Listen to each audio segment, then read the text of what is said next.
ಕೂಡಲ ಚನ್ನ ಸಂಗಯನೆಂಬ ಲಿಂಗವ ತೋರಿದ ಬಸವ ಗುರುವೇ ಶರಣು ಶರಣಾರ್ಥಿ.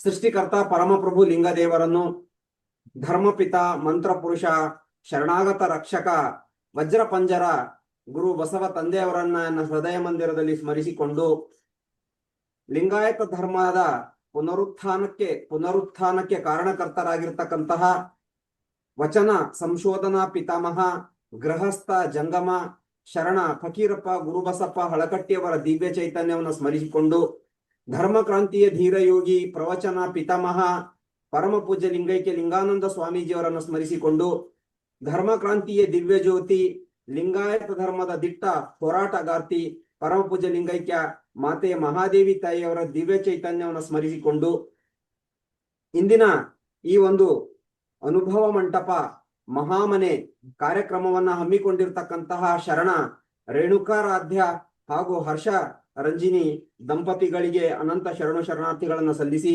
ಈ ಒಂದು ಕಾರ್ಯಕ್ರಮವನ್ನು ಆಯೋಜನೆ ಮಾಡಿರ್ತಕ್ಕಂತಹ ನಮ್ಮ ಶರಣ ವೀರೇಶ್ ಚೌಳಿ ಶರಣ ಮತ್ತು ಎಲ್ಲಾ ಅಮೆರಿಕಾದಲ್ಲಿ ನೆಲೆಸಿರ್ತಕ್ಕಂತಹ ಎಲ್ಲಾ ನನ್ನ ಬಸವ ಬಳಗದ ಶರಣ ಬಂಧುಗಳಿಗೆ, ನನ್ನ ಭಕ್ತಿ ಸಂಬಂಧದ ಎಲ್ಲಾ ಸಕಲ ಶರಣ ಬಂಧುಗಳಿಗೆ ಅನಂತ ಅನಂತ ಭಕ್ತಿಯ ಶರಣು ಶರಣಾರ್ಥಿಗಳು. ಮೊದಲಿಗೆ ನನ್ನ ಧ್ವನಿ ಕ್ಲಿಯರ್ ಇದೆ ಅಲ್ಲ?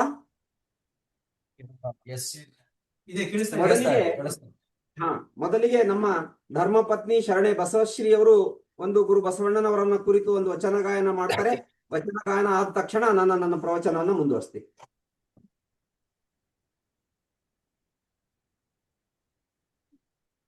ಶ್ರೀ ಬಸವಲಿಂಗಾಯ ನಮಃ.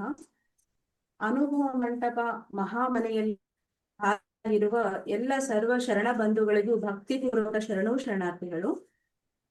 ಅಕ್ಕ ಮಹಾದೇವಿ ತಾಯಿಯವರ ಒಂದು ವಚನವನ್ನು ನಾನು ಹಾಕ್ತೀನಿ. ಆದಿ ಅನಾದಿಯನ್ನದೇ ಬಸವಣ್ಣ ಗಣ ಮಿಳಾಪವಾಗಿ, ಆದಿ ಅನಾದಿಯನ್ನದೇ ಬಸವಣ್ಣ ಗಣ ಮಿಳಾಪವಾಗಿ, ಅನಂತ ಯುಗಗಳಲ್ಲಿಯೂ ಸಕಲ ಲೋಕದಳು ಚರಿಸುತ್ತಿಪ್ಪ ಸುಳುಹನರಿಯದೆ, ಅನಂತ ಯುಗಗಳಲ್ಲಿಯೂ ಸಕಲ ಲೋಕದಳು ಚರಿಸುತ್ತಿಪ್ಪ ಸುಳುಹನರಿಯದೆ, ಸಕಲ ನಿಖಲರೆಲ್ಲ ಭ್ರಮೆಗೊಂಡು ಬೀಳುತ್ತಿದ್ದರು, ಸಕಲ ನಿಖಲರೆಲ್ಲ ಭ್ರಮೆಗೊಂಡು ಬೀಳುತ್ತಿದ್ದರು. ಇವರೆಲ್ಲರ ಮುಂದೆ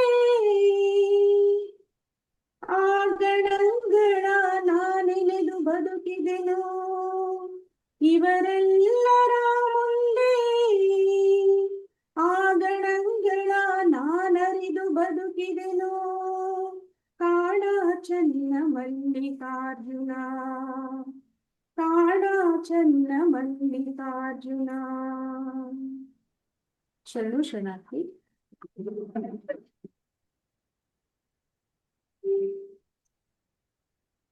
ಶರಣ ಬಂಧುಗಳೇ, ಅನುಭವ ಮಂಟಪ ಎನ್ನುವಂತಹದ್ದು ಅದು ಕೇವಲ ಒಂದು ಕಲ್ಲು ಇಟ್ಟಿಗೆ ಸಿಮೆಂಟ್ ಅಥವಾ ಅದರ ಕಟ್ಟಡವಲ್ಲ. ಅದು ಒಂದು ತಾತ್ವಿಕವಾಗಿರ್ತಕ್ಕಂಥ ಮಂಟಪ. ಅದು ತತ್ವ ಮಂಟಪ, ಅನುಭವ ಮಂಟಪ.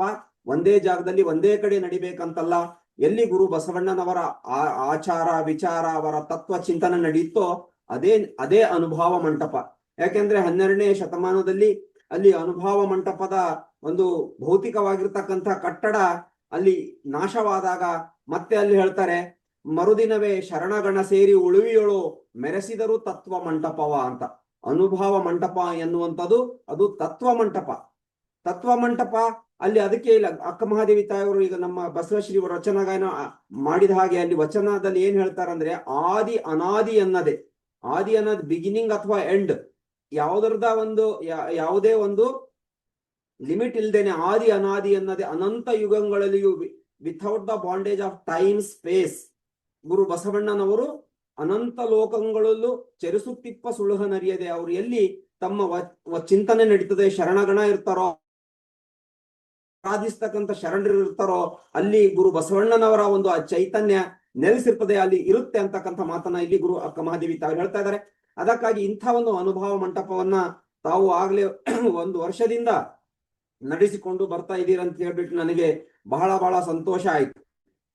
ಒಂದು ಕಡೆ ಶರಣೆ ಅಕ್ಕಮ್ಮ ತಾಯಿಯವರು ಒಂದು ವಚನ ಹೇಳ್ತಾರೆ, ತಾ ಮಾಡುವ ಕೃಷಿ ಮಾಡುವನ್ನ ಬರ ಮಾಡಿ, ಕೃಷಿ ತೀರಿದ ಬಳಿಕ ಮತ್ತೆ ಗುರುದರ್ಶನ, ಲಿಂಗ ಪೂಜೆ, ಜಂಗಮ ಸೇವೆ ಕೃತಕೃತ್ಯವಿರಬೇಕು, ಆಚಾರವೇ ಪ್ರಾಣವಾದ ಅಮರೇಶ್ವರ ಲಿಂಗವನ್ನರಿಯುವುದಕ್ಕೆ ಅಂತ.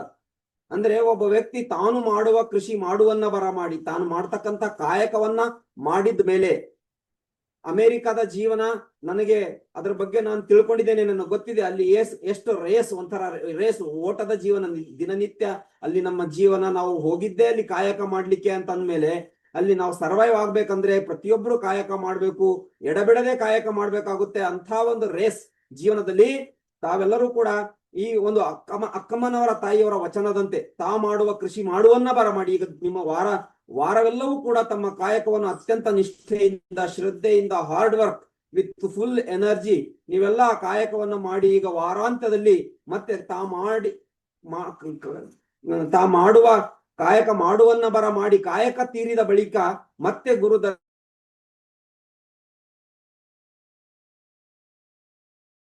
ಪೂಜೆ, ಜಂಗಮ ಸೇವೆ, ಎಲ್ಲರೂ ಒಟ್ಟಿಗೆ ಸೇರಿ ಈ ಒಂದು ತತ್ವ ಚಿಂತನೆ ಮಾಡ್ತಕ್ಕಂಥದ್ದು, ಒಬ್ರಿಗೊಬ್ರಿಗೆ ಧರ್ಮವನ್ನ ತಿಳಿಸ್ತಕ್ಕಂಥದ್ದು, ಇದೆಲ್ಲವೂ ಇದು ಒಂದು ರೀತಿ ಜಂಗಮ ಸೇವೆ. ಅದಕ್ಕಾಗಿ ಇಂತಹ ಕಾರ್ಯವನ್ನ ತಾವೆಲ್ಲರೂ ಶರಣರ ನಿಜ ಆಶಯದಂತೆ ತಾವು ಮಾಡ್ಕೊಂಡು ಹೋಗ್ತಾ ಇದ್ದೀರಿ. ಅದಕ್ಕಾಗಿ ಇಂತಹ ಒಂದು ಮಹಾನ್ ಕಾರ್ಯಕ್ಕೆ ತಮಗೆ ಮತ್ತೊಮ್ಮೆ ನಾನು ಅನಂತ ಶರಣಾರ್ಥಿಗಳನ್ನ ಸಲ್ಲಿಸ್ತಾ ಇದ್ದೇನೆ. ಸಚ್ಚಿದಾನಂದ ಸ್ವಾಮೀಜಿ ಅವರೇ, ನಿಮ್ದು ನೆಟ್ವರ್ಕ್ ಸ್ವಲ್ಪ ತೊಂದರೆ ಇದೆ ಅನ್ಸುತ್ತೆ. ನಿಮ್ದು ವಿಡಿಯೋ ಆಫ್ ಮಾಡಿದ್ರೆ ಓಕೆನಾ? ವಿಡಿಯೋ ಆಫ್ ಮಾಡ್ತೀನಿ, ಆಡಿಯೋ ಕ್ಲಿಯರ್ ಬರುತ್ತೆ. ನಮ್ ವಿಡಿಯೋ ಆಫ್ ಮಾಡ್ತೀವಿ. ನಮ್ ವಿಡಿಯೋನ ಆಫ್ ಮಾಡೋದು ಅಂದ್ರೆ ಬ್ಯಾಟ್ ಬಿಡಿತ್ತು ಸ್ವಲ್ಪ ಕಡಿಮೆ ಇರೋದ್ರಿಂದ ವಿಡಿಯೋ ಆಫ್ ಮಾಡಿದ್ರೆ ಈ ಕಡೆಯಿಂದನೂ ಅವಾಗ ಆಡಿಯೋ ಚೆನ್ನಾಗಿ ಕೇಳುತ್ತೆ. Okay,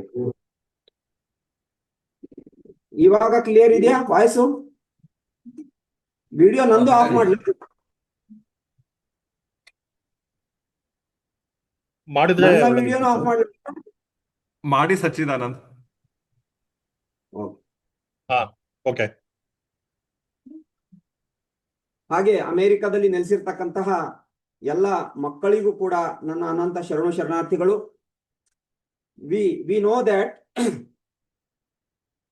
the intelligence of a person is always measured in terms of IQ. You might have heard the word IQ, that is intelligent quotient. Intelligent quotient enables reasoning, rational, logical and analytical capabilities.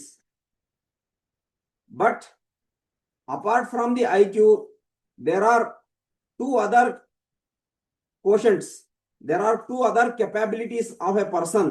Those are called EQ and SQ. IQ, EQ and SQ represent three distinct interconnected types of human intelligence. IQ enables reasoning, rational, logical and analytical capabilities. EQ is emotional quotient. Emotional quotient manages relationships and the ability to identify, understand and manage emotions in oneself and others. Whereas there is a third one, is the spiritual quotient. Most of us might not heard this spiritual quotient, but it is there. Spiritual quotient provides purpose, acts as a supreme guiding intelligence, optimizing both IQ and EQ by aligning them with values. The ability to address problems, meaning, values and context of lives is provided by the SQ. A high spiritual quotient often increases emotional intelligence and helps in better utilizing intellectual capacity, that is intelligent quotient. The spiritual quotient acts as a guiding force for emotional quotient and intelligent quotient, helping to direct cognitive and emotional tools towards purposeful, ethical, and compassionate outcomes. Spiritual quotient is not about filling the head with information, it is about purifying the heart. Do not search God or happiness outside or in temples. The searching in our work, searching within is the spiritual quotient.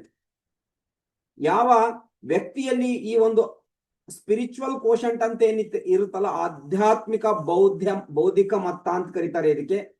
ಕೇವಲ ಆಧ್ಯಾತ್ಮಿಕ ಬೌದ್ಧಿಕ ಮತ್ತೆ ಎಲ್ಲಿರುತ್ತೋ, when spiritual quotient is absent, education becomes arrogance, power becomes exploitation, religion becomes conflict. ಯಾವ ಧರ್ಮದಲ್ಲಿ, ಯಾವ ಶಿಕ್ಷಣದಲ್ಲಿ ಒಂದು ಆಧ್ಯಾತ್ಮಿಕ ಮೌಲ್ಯಗಳಿರೋದಿಲ್ವೋ ಅಂತ ಶಿಕ್ಷಣ ವ್ಯಕ್ತಿಯ ಆರೋಗ್ಯನ್ಸ್ಗೆ ಕಾರಣ ಆಗುತ್ತೆ. ಯಾವ ಒಂದು ಅಧಿಕಾರದಲ್ಲಿ ಆಧ್ಯಾತ್ಮಿಕತೆ ಎನ್ನುವುದಿರೋದಿಲ್ವೋ ಅದು ಶೋಷಣೆಗೆ ಕಾರಣ ಆಗುತ್ತೆ. ಯಾವ ಧರ್ಮದಲ್ಲಿ, ಯಾವ ವಿಚಾರದಲ್ಲಿ ಅಲ್ಲಿ ಅಧ್ಯಾತ್ಮ ಇರೋದಿಲ್ವೋ ಅದು ಸಂಘರ್ಷಕ್ಕೆ ಕಾರಣ ಆಗುತ್ತೆ. ಅದಕ್ಕಾಗಿ when spiritual quotient is absent, education becomes arrogance, power becomes exploitation, religion becomes conflict. But when spiritual quotient is present, anger melts, greed reduces, humanity grows. A person with high spiritual quotient will be a show high performance in his work, in his education, in his studies. So we have to try to grow our spiritual quotient. When spiritual quotient is grown within ourselves, the remaining intelligent quotient and emotional quotients, they automatically grow, they flourish, they reach at optimum levels. ಅದಕ್ಕಾಗಿ ನಾವು ನಮ್ಮ ಮಕ್ಕಳಿಗೆ ಕೇವಲ ಪದವಿ ಕೊಡಬಾರದು, ಕೇವಲ ಶಿಕ್ಷಣ ಮಾತ್ರ ಕೊಡ್ಲಾರ್ದೇನೆ ಅವರಿಗೆ ಒಂದು ಆಧ್ಯಾತ್ಮಿಕ ಬುದ್ಧಿಮತ್ತೆಯನ್ನು ನಾವು ಕಲಿಸ್ಕೊಡ್ಬೇಕು. ನಮ್ಮ ಸಮಾಜಕ್ಕೆ ಕೇವಲ ಒಂದು ಸಂಘಟನೆ ಕೊಡಬಾರದು, ಅದಕ್ಕೆ ಆತ್ಮ ಜಾಗೃತಿಯನ್ನು ಕೊಡಬೇಕು. ಆತ್ಮ ಜಾಗೃತಿ ಹೊಂದಿರತಕ್ಕಂಥ ಸಮಾಜ, ಸಂಘಟನೆ, ಅದು ನಿಜವಾದ ಸಂಘಟನೆ, ಅದರಿಂದ ಒಂದು ಉತ್ತಮ ಬೆಳವಣಿಗೆಗಳಾಗುತ್ತವೆ. Today's society emphasises skill development, competitive exams, promotions and growth. All are important, but without spiritual grounding success becomes stressful and unstable. High spiritual quotient denotes not to reduce efficiency, it refines it. It does not slow ambition, it purifies it. It does not reject progress, it humanizes it. The future belongs not merely to the intelligent, but to the spiritually intelligent persons. Adakagi we have to, so do not give our children only degrees, give them spiritual quotient. Do not build any organizations and societies based on intelligent quotient. Build inner awakening. When ego dissolves, self-realization shines. A person with high spiritual quotient naturally demonstrates high performance in work. This truth shines brilliantly in the life of Guru Basavanna. Spiritual intelligence is not about rituals. It is about clarity of purpose, purity of intention, and integrity in action. When a person's inner consciousness is awakened, their external work becomes extraordinary. Guru Basavanna did not merely preach spirituality, he lived it through Kayaka, Dasoha, Prasada, and Archane, Arpane, Anubhava. These 6 things are very, very important in every human being's life. Kayaka, Dasoha, Prasada, Archane, Arpane, Anubhava. Archane means worship, Arpane means surrenderness of oneself to the God, Anubhava means sharing the mystic experience with our beloved ones and our kith and kins. When work becomes worship, excellence becomes natural. When ego disappears, efficiency increases. When values guide action, performance become transformational. As the Prime Minister in the court of King Bijjala, Guru Basavanna displayed administrative brilliance. social reform courage, and spiritual depth all at once. His high SQ resulted in visionary social reforms, establishment of Anubhava Mantapa, a spiritual parliament of equality, economic justice through the Kayaka principle, moral leadership rooted in compassion and truth. So, high spiritual quotients relate to inner stability, ethical clarity, fearless decision making, consistent performance. Performance driven by ego is temporary. Performance driven by spirituality is timeless. Guru Basavanna's life teaches us that the highest productivity is born from the highest purity. So, through these words, I want to tell our American children that you should always try to obtain all spiritual quotients through your meditation, puja, and whatever your parents perform religious activities. Through that, you have to gain the spiritual quotient, the intelligent quotient, and emotional quotients automatically grow within you. So, by this much advice to our students and children, now I come to my main subject, that is Ishtalinga Yoga and personality development. ಇಷ್ಟಲಿಂಗ ಯೋಗದ ಮೂಲಕ ನಾವು ನಮ್ಮ ವ್ಯಕ್ತಿತ್ವವನ್ನ ಬಹಳ ಉತ್ತುಂಗಕ್ಕೆ ಏರಿಸಿಕೊಳ್ಳಬಹುದು, ಬಹಳ ಎತ್ತರಕ್ಕೆ ಏರಿಸಿಕೊಳ್ಳಬಹುದು ಅಂತಕ್ಕಂಥದ್ದು ನಾವು ನೋಡ್ತಾ ಇದ್ದೇವೆ. 12ನೇ ಶತಮಾನದಲ್ಲಿ ತಮಗೆ ಗೊತ್ತಿದೆ, ತಾವೆಲ್ಲರಿಗೂ ಕೂಡ ಅಧ್ಯಯನ ಮಾಡಿದಿರಿ, ವಚನ ಸಾಹಿತ್ಯದ ಬಗ್ಗೆ ತಮಗೆ ತಿಳುವಳಿಕೆ ಇದೆ. 12ನೇ ಶತಮಾನದಲ್ಲಿ ಅತ್ಯಂತ ಜನಸಾಮಾನ್ಯರು, ಶರಣರು, ಸಣ್ಣ ಕಾಯಕವನ್ನ ಮಾಡ್ತಕ್ಕಂಥವ್ರು, ಸರ್ವಿಸ್ ಮಾಡ್ತಕ್ಕಂಥವ್ರು, ಸಣ್ಣ ಸಣ್ಣ ಕಾಯಕಗಳು ಮಾಡ್ತಕ್ಕಂಥವ್ರು, ಯಾವುದೇ ಯೂನಿವರ್ಸಿಟಿಯಲ್ಲಿ ಓದದೇ ಇರ್ತಕ್ಕಂಥವ್ರು, ಅವರು ವಚನಗಳನ್ನು ಬರೆದ್ರು. ಅಧ್ಯಾತ್ಮ ಸ್ಪಿರಿಚುವಲ್ ಕೋಶಂಟ್ ಅನ್ನ ತಾವು ಅಳವಡಿಸ್ಕೊಂಡ್ರು. By adapting spiritual quotient within themselves, the intelligent quotient grown automatically. ಅವರು ಯಾವುದೇ ಸ್ಕೂಲ್ ಕಾಲೇಜ್ಗಳಿಗೆ ಹೋಗಿ ಶಿಕ್ಷಣವನ್ನು ಪಡಿಲಿಲ್ಲ, ಆದ್ರೆ ಅವರಲ್ಲಿ ಆಧ್ಯಾತ್ಮಿಕ ಒಂದು ಬುದ್ಧಿಮತ್ತತೆ ಹೆಚ್ಚಿರೋದ್ರಿಂದ ಅವರಲ್ಲಿ ಒಂದು ಆತ್ಮ ಜಾಗೃತಿಯ ಅಂತಕ್ಕಂಥದ್ದು ಆಗಿರತಕ್ಕಂಥದ್ದು ನಾವು ನೋಡ್ತಾ ಇದ್ದೇವೆ. ಅನೇಕ ಸಾವಿರಾರು ವಚನಗಳನ್ನು ಬರೆದ್ರು, ತಮ್ಮ ಜೀವನವನ್ನ ಟ್ರಾನ್ಸ್ಫಾರ್ಮೇಶನ್ ಮಾಡ್ಕೊಂಡ್ಬಿಟ್ರು. ಟ್ರಾನ್ಸ್ಫಾರ್ಮೇಶನ್ ಏನು? ಜೀವನದಲ್ಲಿ ನೆಮ್ಮದಿ, ಸುಖ, ಶಾಂತಿ. ಪ್ರತಿಯೊಬ್ಬ ಮನುಷ್ಯ ಒಂದು ಸುಖದ ಅರಸುವಿಕೆಯಲ್ಲಿ ಜೀವನವನ್ನು ಸಾಕ್ತಾನೆ. ಸುಖ ಪ್ರತಿಯೊಬ್ಬನು ಹುಡುಕ್ತಾ ಇರ್ತಾನೆ. ಅದಕ್ಕಾಗಿ ನಾವು ಆ ಸುಖವನ್ನ ಹೇಗೆ ಪಡ್ಕೊಳ್ಳಿಕ್ ಸಾಧ್ಯ ಅಂತಂದ್ರೆ ಸ್ಪಿರಿಚುವಲ್ ಕೋಶಂಟ್, ಆಧ್ಯಾತ್ಮಿಕ ಬೌದ್ಧಿಮತ್ತೆಯಿಂದ ಅಂತ ಒಂದು ಆತ್ಯಂತಿಕವಾದ ಸುಖವನ್ನ ನಾವು ಪಡ್ಕೊಳ್ಳಿಕ್ ಸಾಧ್ಯ ಇದೆ. ಗುರು ಚನ್ನಬಸವಣ್ಣನವರು ಒಂದ್ ಕಡೆ ಹೇಳ್ತಾರೆ ಒಂದು ವಚನದಲ್ಲಿ, ಹಿ ಆಸ್ಕ್ ಕ್ವಶನ್, ಸುಖ ಯಾವುದು, ಸುಖಿ ಯಾರು, ಸುಖದ ಅನುಭವ ಯಾವುದು? ಸುಖ ಯಾವುದು, ಸುಖಿ ಯಾರು, ಸುಖದ ಅನುಭವ ಯಾವುದು? ಇಡೀ ಜಗತ್ತು, ಇಡೀ ವಿಶ್ವ, ಇಡೀ ಮಾನವ ಕುಲ ಹುಡುಕಾಟದಲ್ಲಿ ಇರ್ತಕ್ಕಂಥದ್ದೇ ಸುಖದಲ್ಲಿ. ಪ್ರತಿಯೊಬ್ಬರಿಗೂ ಕಂಫರ್ಟೇಬಲ್ ಬೇಕು, ಕಂಫರ್ಟೇಬಲ್ ದಿಂದ ಜೀವನ ಬದುಕಬೇಕು. ಪ್ರತಿಯೊಬ್ಬರು ಅದನ್ನೇ ಹುಡುಕುವಂತ ಸ್ಥಿತಿಯಲ್ಲಿರುವಾಗ ಇಲ್ಲಿ ಗುರು ಚನ್ನಬಸವಣ್ಣವರು ನಮಗೆ ಹೇಳ್ತಾರೆ, ಸುಖ ಯಾವುದು? ಹಾಗಿದ್ರೆ ಸುಖ ಯಾವುದು? ಸುಖಿ ಯಾರು? ಸುಖದ ಅನುಭವ ಯಾವುದು? 3 ಪ್ರಶ್ನೆಗಳನ್ನು ಅವ್ರು ಕೇಳಿ ಅದಕ್ಕೆ ಉತ್ತರ ಹೇಳ್ತಾರೆ. ಸುಖ ಲಿಂಗ, ಸುಖಿ ಶರಣ, ಸುಖದ ಅನುಭವ ಸುಸಂಗ, ಕೂಡಲ ಚನ್ನ ಸಂಗಮ ದೇವ ಪರವಿಲ್ಲವಾಗಿ. ಸಚ್ಚಿದಾನಂದ ನಿತ್ಯ ಪರಿಪೂರ್ಣನಾಗಿರ್ತಕ್ಕಂತಹ ಆ ಪರಮಾತ್ಮ ಲಿಂಗ ದೇವನು ಅವನು ನಿತ್ಯ ಸುಖಿ, ನಿತ್ಯ ತೃಪ್ತ ಅಂತ ಕರೀತಾರೆ. ಸಚ್ಚಿದಾನಂದ ಅವನು ನಿತ್ಯ ಸುಖಿ. ಪರಮಾತ್ಮ ಲಿಂಗ ದೇವನು ನಿತ್ಯ ಸುಖಿಯಾಗಿರ್ತಕ್ಕಂಥವನು. ಅದು ಸುಖ, ದ ಅಲ್ಟಿಮೇಟ್ ಏನು ಬ್ಲಿಸ್ ಅಂತ ಏನ್ ಕರಿತೀವಿ ನಾವು, ಅದು ಆ ಪರಮಾತ್ಮ ಲಿಂಗ ದೇವನಲ್ಲಿ ಆನಂದ ಸ್ವರೂಪನಾಗಿದ್ದಾನೆ, ಅವನು ಸುಖ ಸ್ವರೂಪನಾಗಿದ್ದಾನೆ. ಹಾಗಾದ್ರೆ ಸುಖಿ ಯಾರು? ಅಂತಹ ಪರಮಾತ್ಮ ಲಿಂಗ ದೇವನನ್ನ ನಮ್ಮ ಇಷ್ಟಲಿಂಗ ರೂಪದಲ್ಲಿ ಏನು ನಾವು ದಿನನಿತ್ಯ ಇಷ್ಟಲಿಂಗ ರೂಪದಲ್ಲಿ ನಾವು ಧರಿಸಿಕೊಂಡು ಏನ್ ಇಷ್ಟಲಿಂಗಾರ್ಚನೆ, ಅದು ಈ ವಿಡಿಯೋ ನಾವು ಏನ್ ಇಷ್ಟಲಿಂಗಾರ್ಚನೆ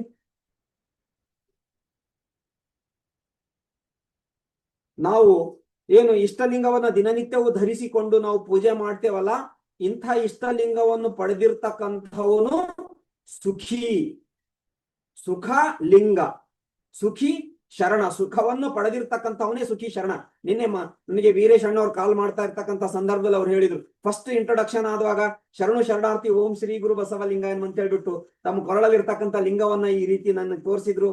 ಅವ್ರು ಇದನ್ನು ಒಂದು ಪಾಸ್ವರ್ಡ್ ಅಂತ ಹೇಳಿದ್ರು. ಇದನ್ನು password, Ishtalinga is a password to enter into divine window.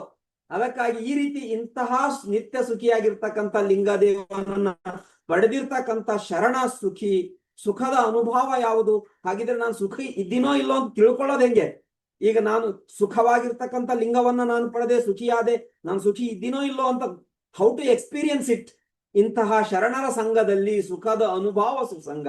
ಇವತ್ತು ನಾವು ಈ ಶರಣರ ಸಂಘದಲ್ಲಿ ಕುಳಿತು ಏನು ಅನುಭವ ಗೋಷ್ಠಿ ಇದೆಲ್ಲ ಮಾಡ್ತಾ ಇದೀವಲ್ಲ, ಇದು ಸುಖದ ಅನುಭವ, ಆನಂದವನ್ನ ಹೊಂದ್ತಾ ಇದೀವಿ ನಾವು. ಪೂಜೆ ಮಾಡೋದ್ರಲ್ಲಿ, ಒಬ್ಬರನ್ನೊಬ್ಬರಿಗೆ ಭೇಟಿ ಮಾಡೋದ್ರಲ್ಲಿ, ನಮ್ಮ ಸುಖದ ಸಂಭಾಷಣೆ ಮಾಡೋದ್ರಲ್ಲಿ ಆನಂದವನ್ನ ಹೊಂದ್ತಾ ಇದೀವಲ್ಲ, ಅದು ಸುಖದ ಅನುಭವ ಸುಸಂಗ.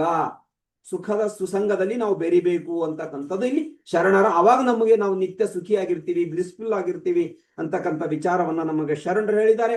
ಅಂತ ಸುಖದ ಅನುಭವ ಹೊಂದಿರ್ತಕ್ಕಂಥ ನಿಜ ಸುಖಿ ಅಮೆರಿಕದ ಬಸವ ಬಳಗಕ್ಕೆ ಇವತ್ತು ನಾನು ಇಂಥ ಒಂದು ಸುದೀರ್ಘವಾಗಿ ಈ ಇಷ್ಟಲಿಂಗ ಯೋಗ ಏನು, ಇಷ್ಟಲಿಂಗದ ಮಹಿಮೆ ಏನು, ಇದು ಹೇಗೆ ವರ್ಕ್ ಆಗುತ್ತೆ, ಹೇಗೆ ನಮ್ಮ ಇನ್ನರ್ನೆಸ್ ಅವೇಕ್ನೆಸ್ ಮಾಡುತ್ತೆ ಅಂತಕ್ಕಂಥ ಇಷ್ಟು ಬ್ರೀಫ್ ಇಂಟ್ರೊಡಕ್ಷನ್ ಒಂದಿಗೆ again I will enter into second step of my speech.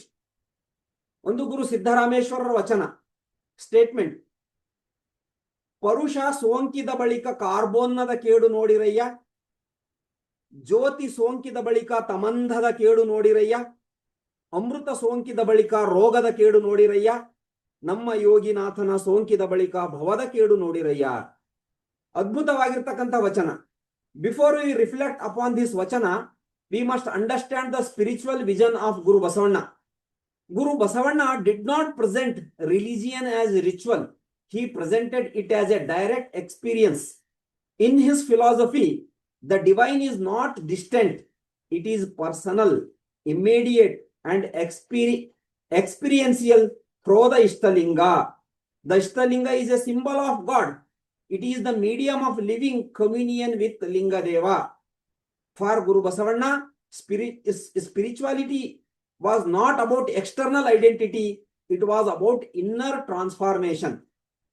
ಇದು ಈ ಒಂದು ವಿಚಾರವನ್ನ ಅನುಸರಿಸಿ ಗುರು ಸಿದ್ದರಾಮೇಶ್ವರರು ಹೇಳಿರ್ತಕ್ಕಂಥ ವಚನ ಇದು. ಪರುಷ ಸೋಂಕಿದ ಬಳಿಕ ಕಾರ್ಬೋನ್ನದ ಕೇಡು ನೋಡಿರಯ್ಯ. Just as iron becomes gold when touched by the philosopher stones or parasa. ಒಂದು ಕಾಲ್ಪನಿಕವಾಗಿರ್ತಕ್ಕಂಥ ವಸ್ತು ಅದು. ಪರುಷ ಅಂತಕ್ಕಂಥದ್ದು ಸಾಹಿತ್ಯದಲ್ಲಿ, ವಚನ ಸಾಹಿತ್ಯದಲ್ಲಿ ಪ್ರಯೋಗ ಮಾಡಲ್ಪಟ್ಟಿರ್ತಕ್ಕಂಥ ವಸ್ತು.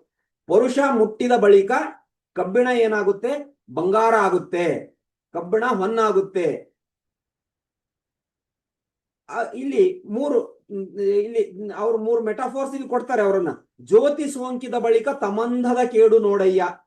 ಜ್ಯೋತಿ ಅಂದ್ರೆ ಈಗ ನಮ್ ಎಣ್ಣೆ ಇದೆ, ಒಂದು ದೀಪ ಇದೆ, ದೀಪದೊಳಗಡೆ ಎಣ್ಣೆ ಇದೆ, ಎಣ್ಣೆ ಒಳಗಡೆ ಬತ್ತಿ ಇದೆ. ಬರೀ ದೀಪ, ಎಣ್ಣೆ, ಬತ್ತಿ ಇದ್ರೆ ಸಾಲದು. ಅಲ್ಲಿ ಬೆಳಕು ಬರ್ಬೇಕಂದ್ರೆ ಅಲ್ಲಿ ಜ್ಯೋತಿ ಅಂಟಿಸ್ಬೇಕು. ಎಕ್ಸ್ಟರ್ನಲ್ ಬೆಳಕಿನಿಂದ ಅದಕ್ಕೆ ಇನ್ನೊಂದು ದೀಪ ಹಚ್ಚಿದಾಗ ಅಲ್ಲಿ ಜ್ಯೋತಿ ಹುಟ್ಟುತ್ತೆ. ಕತ್ತಲೆಯಲ್ಲಿ ಅಂಥ ದೀಪವನ್ನಿಟ್ಟಾಗ ಜ್ಯೋತಿ ಮುಟ್ಟಿಸಿದ್ರೆ ಅಲ್ಲಿ ಕತ್ತಲೆ ಹೊರಟು ಹೋಗುತ್ತೆ. Just as iron becomes gold when touched by the philosopher's stones, the human soul is transferred when touched by our Lingadeva. ಲಿಂಗದೇವನ ನಿಜವಾದ ಸ್ಪರ್ಶಗೊಂಡಿರ್ತಕ್ಕಂಥವರ ಒಂದು ಆತ್ಮ ಅದು ಟ್ರಾನ್ಸ್ಫರ್ ಆಗುತ್ತೆ. This is the essence of Guru Basavanna's philosophy. Spiritual contact must lead to spiritual transformation. ಅಂದ್ರೆ ಇಲ್ಲಿ ಪರುಷ ಮುಟ್ಟಿಸಿಕೊಂಡಿರ್ತಕ್ಕಂತಹ ಬಂಗಾರ ಹೊನ್ನು, ಪರುಷ ಮುಟ್ಟಿಸಿಕೊಂಡಿರ್ತಕ್ಕಂಥ ಕಬ್ಬಿಣ ಬಂಗಾರ ಆಗ್ಬೇಕು. This is the rule as per our vachana literature as per definition of parusha. ದೀಪ ನಾವು ಮ್ಯಾಚ್ ಬಾಕ್ಸ್ ಅನ್ನ ಹಿಂಗೆ ಸ್ಟ್ರೈಕ್ ಮಾಡಿ ಅಲ್ಲಿ ಎಣ್ಣೆ ಮತ್ತು ಬತ್ತಿ ಹೊಂದಿರತಕ್ಕಂಥ ದೀಪಕ್ಕೆ ಅದನ್ನು ಅಂಟಿಸಿದ್ರೆ ಅಲ್ಲಿ ಇರ್ತಕ್ಕಂಥ ಕತ್ತಲೆ ಹೊರಟು ಹೋಗಿ ಅಲ್ಲಿ ದೀಪ, ಜ್ಯೋತಿ, ಬೆಳಕು ಪ್ರಜ್ವಲಿಸಬೇಕು. This is the definition of jyoti. As per definition of jyoti, the darkness should go away from there. ಅಮೃತ ಸೋಂಕಿದ ಬಳಿಕ ರೋಗದ ಕೇಡು ನೋಡಿರಯ್ಯ. ಅಮೃತವನ್ನ ಕುಡಿದ ಮೇಲೆ, ಇದು ಕೂಡ ಫಿಲಾಸಫಿಕಲ್ ಕಾಂಟೆಕ್ಸ್ಟ್ ಅಲ್ಲಿ ಅಮೃತ ಅಂತ ಒಂದು ವಸ್ತು ಇರುತ್ತೆ, ಅದನ್ನು ಕುಡಿದ್ರೆ ರೋಗ ಬರಲ್ಲ ಮನುಷ್ಯನಿಗೆ, ಅವನು ಹೋಗ್ತಾನೆ. ಈ ಮೂರು ವಿಚಾರಗಳ ಇವತ್ತಿನ ಕಾಂಟೆಕ್ಸ್ಟ್ ಅಲ್ಲಿ ನಾವು ವಿಚಾರ ಮಾಡೋದಾದ್ರೆ ಮೆಡಿಸೈನ್ಸ್, ಸಮ್ ಮೆಡಿಸೈನ್ಸ್, ಗುಡ್ ಮೆಡಿಸೈನ್ಸ್ ಅಂತ ಏನ್ ನಾವು ಕರಿತೀವಿ. ನಮ್ಗೆ ಏನೋ ಒಂದು ಕಾಯಿಲೆ ಬಂದಿದೆ ಅಂತಂದಾಗ ಇಫ್ ವಿ ಟೇಕ್ ಸಮ್ ಮೆಡಿಸೈನ್ಸ್, ಆ ನಮ್ಮ ಕಾಯಿಲೆ, ನಮ್ಮ ಇಲ್ನೆಸ್ ಹೊರಟು ಹೋಗ್ಬೇಕು. ಒಂದ್ ವೇಳೆ ನಮ್ಮ ಕಾಯಿಲೆ ಹೊರಟು ಹೋಗಿಲ್ಲ ಅಂತಂದ್ರು ಕೂಡ ನಾವು ತಗೊಂಡಿರೋ ಮೆಡಿಸೈನ್ ಸರಿ ಇಲ್ಲ ಅಂತ ಅರ್ಥ ಆಗುತ್ತೆ. ಅವಾಗ ಅದಕ್ಕೆ ಇದನ್ನ ರಿವರ್ಸ್ ಮ್ಯಾಥಮೆಟಿಕ್ಸ್ ಅಂತ ಬರುತ್ತೆ ಇಂಜಿನಿಯರಿಂಗ್ ಅಲ್ಲಿ. ರಿವರ್ಸ್ ಮ್ಯಾಥಮೆಟಿಕ್ಸ್ ಗೆ ಈ ವಚನವನ್ನ ಅನಲೈಸ್ ಮಾಡಿದಾಗ ಇಲ್ಲಿ ಸ್ವಲ್ಪ ಇದನ್ನ ಇಂಗ್ಲಿಷ್ ಅಲ್ಲಿ ಹೇಳೋದಾದ್ರೆ, we encounter 3 powerful metaphors: paras, light and nectar. These are not poetic ornaments, they are spiritual laws. First, Paras, the philosopher's stone. It is said that when iron touches the philosopher's stone, it is transformed into gold. Whether mythical or symbolic, the meaning is clear. Contact with a higher reality transforms base nature into noble being. Second is light. A lamp may have oil, it may have a wick. All the preparation may be complete, yet it remains dark until a living flame touches it. The moment the flame touches the lamp, darkness disappears. Preparation is not illumination. Contact is illumination. Preparation is not illumination. Contact is illumination. ನಾವು ದೀಪ ಇಡೋದು, ಬತ್ತಿ ಇಡೋದು, ಎಣ್ಣೆ ಹಾಕೋದು, ಅದು ಬೆಳಕಲ್ಲ, ಅದು ಜ್ಯೋತಿ ಅಲ್ಲ. ಅದಕ್ಕೆ ಲೈಟ್ನಿಂಗ್ ಏನು ಕಾಂಟ್ಯಾಕ್ಟ್ ಏನ್ ಮಾಡ್ತಾರಲ್ಲ, ಅದು illumination. The third one is nectar. When nectar is received, disease begins to lose its hold.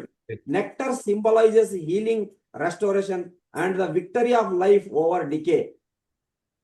Now, Guru Siddharameshwara brings these 3 metaphors together and clears: just as iron becomes gold, just as darkness vanishes before light, just as disease weakens before nectar, so too when one is touched by Ishtalinga, the divine, the Linga Deva, or when one worshipped Linga Deva through Ishtalinga, the bondage of worldly existence dissolves. This is not exaggeration, it is a transformation. The spiritual revolution initiated by Guru Basavanna, the divine is not distant, it was immediate, personal, experiential. The Ishtalinga is not an ornament worn on the body, it is a living center of divine contact. And when that contact becomes real, ego softens, ignorance fades, fear loosens its grip. The Vachana teaches us eternal truth. Spirituality is not information, it is a transformation. Spirituality is not a information, it is transformation. Spirituality is not information, it is transformation. Iron does not gradually negotiate with gold. Darkness does not argue with light. Disease does not debate with nectar. Transformation happens through contact. So, when Ishtalinga is on our body, when it is in contact with us, so all these things should happen. ಅವಾಗ when ಈ ವಚನವನ್ನ ನಾನು reverse mathematics ಗೆ ಈಗ apply ಮಾಡ್ತೇನೆ. ಪರುಷ ಸೋಂಕಿದ ಬಳಿಕ ಕಾರ್ಬೋನ್ನದ ಕೇಡು ನೋಡಿರಯ್ಯ, ಜ್ಯೋತಿ ಸೋಂಕಿದ ಬಳಿಕ ತಮಂಧದ ಕೇಡು ನೋಡಿರಯ್ಯ, ಅಮೃತ ಸೋಂಕಿದ ಬಳಿಕ ರೋಗದ ಕೇಡು ನೋಡಿರಯ್ಯ, ನಮ್ಮ ಯೋಗಿನಾಥನ ಸೋಂಕಿದ ಬಳಿಕ ಭವದ ಕೇಡು ನೋಡಿರಯ್ಯ. ಇಲ್ಲಿವರೆಗೂ ತಮಗೆ ಕ್ಲಿಯರ್ ಇದೆ ಇದ್ರ ಡೆಫಿನೇಷನ್ ಹಿಂಗ್ ಆಗ್ಬೇಕಂತ. ರಿವರ್ಸ್ ಮ್ಯಾಥಮೆಟಿಕ್ಸ್ ಅಂದ್ರೆ ಪರುಷ ಮುಟ್ಟಿದ ಬಳಿಕವೂ ಕೂಡ ಕಬ್ಬಿಣ ಹೊನ್ನಾಗದೆ ಹೋದರೆ, ಜ್ಯೋತಿ ಸೋಂಕಿದ ಬಳಿಕವೂ ಕೂಡ, ದೀಪ ಎಲ್ಲ ಹಚ್ಚಿದ ಮೇಲೂ ಕೂಡ ಅಲ್ಲಿ ತಮಂಧದ ಕೇಡು ಆಗದೆ ಇದ್ರೆ, ನಾವು ದೀಪ ಹಚ್ಚಿದ ಮೇಲೂ ಕೂಡ ಅಲ್ಲಿ ಕತ್ತಲೆ ಓಡಿ ಹೋಗಿ ನಮ್ಮ ರೂಮ್ ನಲ್ಲಿ ನಾವು ಕುಳಿತಿರೋ ಜಾಗದಲ್ಲಿ ಬೆಳಕು ಪಸರಿಸದೆ ಹೋದ್ರೆ ಅಂತ what I am questioning it. ಪರುಷ ಮುಟ್ಟಿದ ಮೇಲೆ ಕಬ್ಬಿಣ ಬಂಗಾರ ಆಗದೆ ಹೋದ್ರೆ ವಾಟ್ ಈಸ್ ಏನು? ಅಮೃತ ಸೋಂಕಿದ ಬಳಿಕ ನಾವು ಔಷಧಿ ತಗೊಂಡ್ಮೇಲೆ ಅಥವಾ ಅಮೃತ ಕುಡಿದ್ಮೇಲೂ ಕೂಡ ನಮ್ಮ ರೋಗ ನಾಶ ಆಗಿಲ್ಲ ಅಂತಂದ್ರೆ ಅದರ ಅರ್ಥ ಏನು ಇವತ್ತಿನ ಲಿಂಗಾಯತ ಸಮಾಜವನ್ನ ನೋಡ್ಕೊಂಡಾಗ, ಇವತ್ತಿನ ಪ್ರೆಸೆಂಟ್ ಪರಿಸ್ಥಿತಿ, ಗುರು ಬಸವಣ್ಣನವರ ಅನುಯಾಯಿಗಳನ್ನ ನೋಡ್ಕೊಂಡಾಗ, ಗುರು ಬಸವಣ್ಣನವರ ತತ್ವವನ್ನ ಪ್ರಸರಣ ಮಾಡ್ತಕ್ಕಂಥವ್ರನ್ನ ನೋಡ್ಕೊಂಡಾಗ ಈ ಕ್ವಶನ್ ನನ್ನಲ್ಲಿ ರೈಸ್ ಆಗುತ್ತೆ. 12ನೇ ಶತಮಾನದಲ್ಲಿ ಹೇಳ್ತಾರೆ, ಇಷ್ಟಲಿಂಗ ಪೂಜೆ ಮಾಡಿರ್ತಕ್ಕಂಥ ಶರಣರು ಅವ್ರ ಹೃದಯದಲ್ಲಿ ಪ್ರೀತಿ, ವಾತ್ಸಲ್ಯ, ಮಮತೆ, ಮನುಷ್ಯ ಕುಲದ ಬಗ್ಗೆ ಅಪಾರವಾದ ಪ್ರೀತಿ ಮಮತೆಯನ್ನು ಹೊಂದಿದ್ರು. ಇವನಾರವ ಅಂತ ಹೇಳ್ಬಿಟ್ಟು ಮನುಕುಲದ ಒಂದು ಭ್ರಾತೃತ್ವವನ್ನು ಅವ್ರು ಸಾರಿದ್ರು.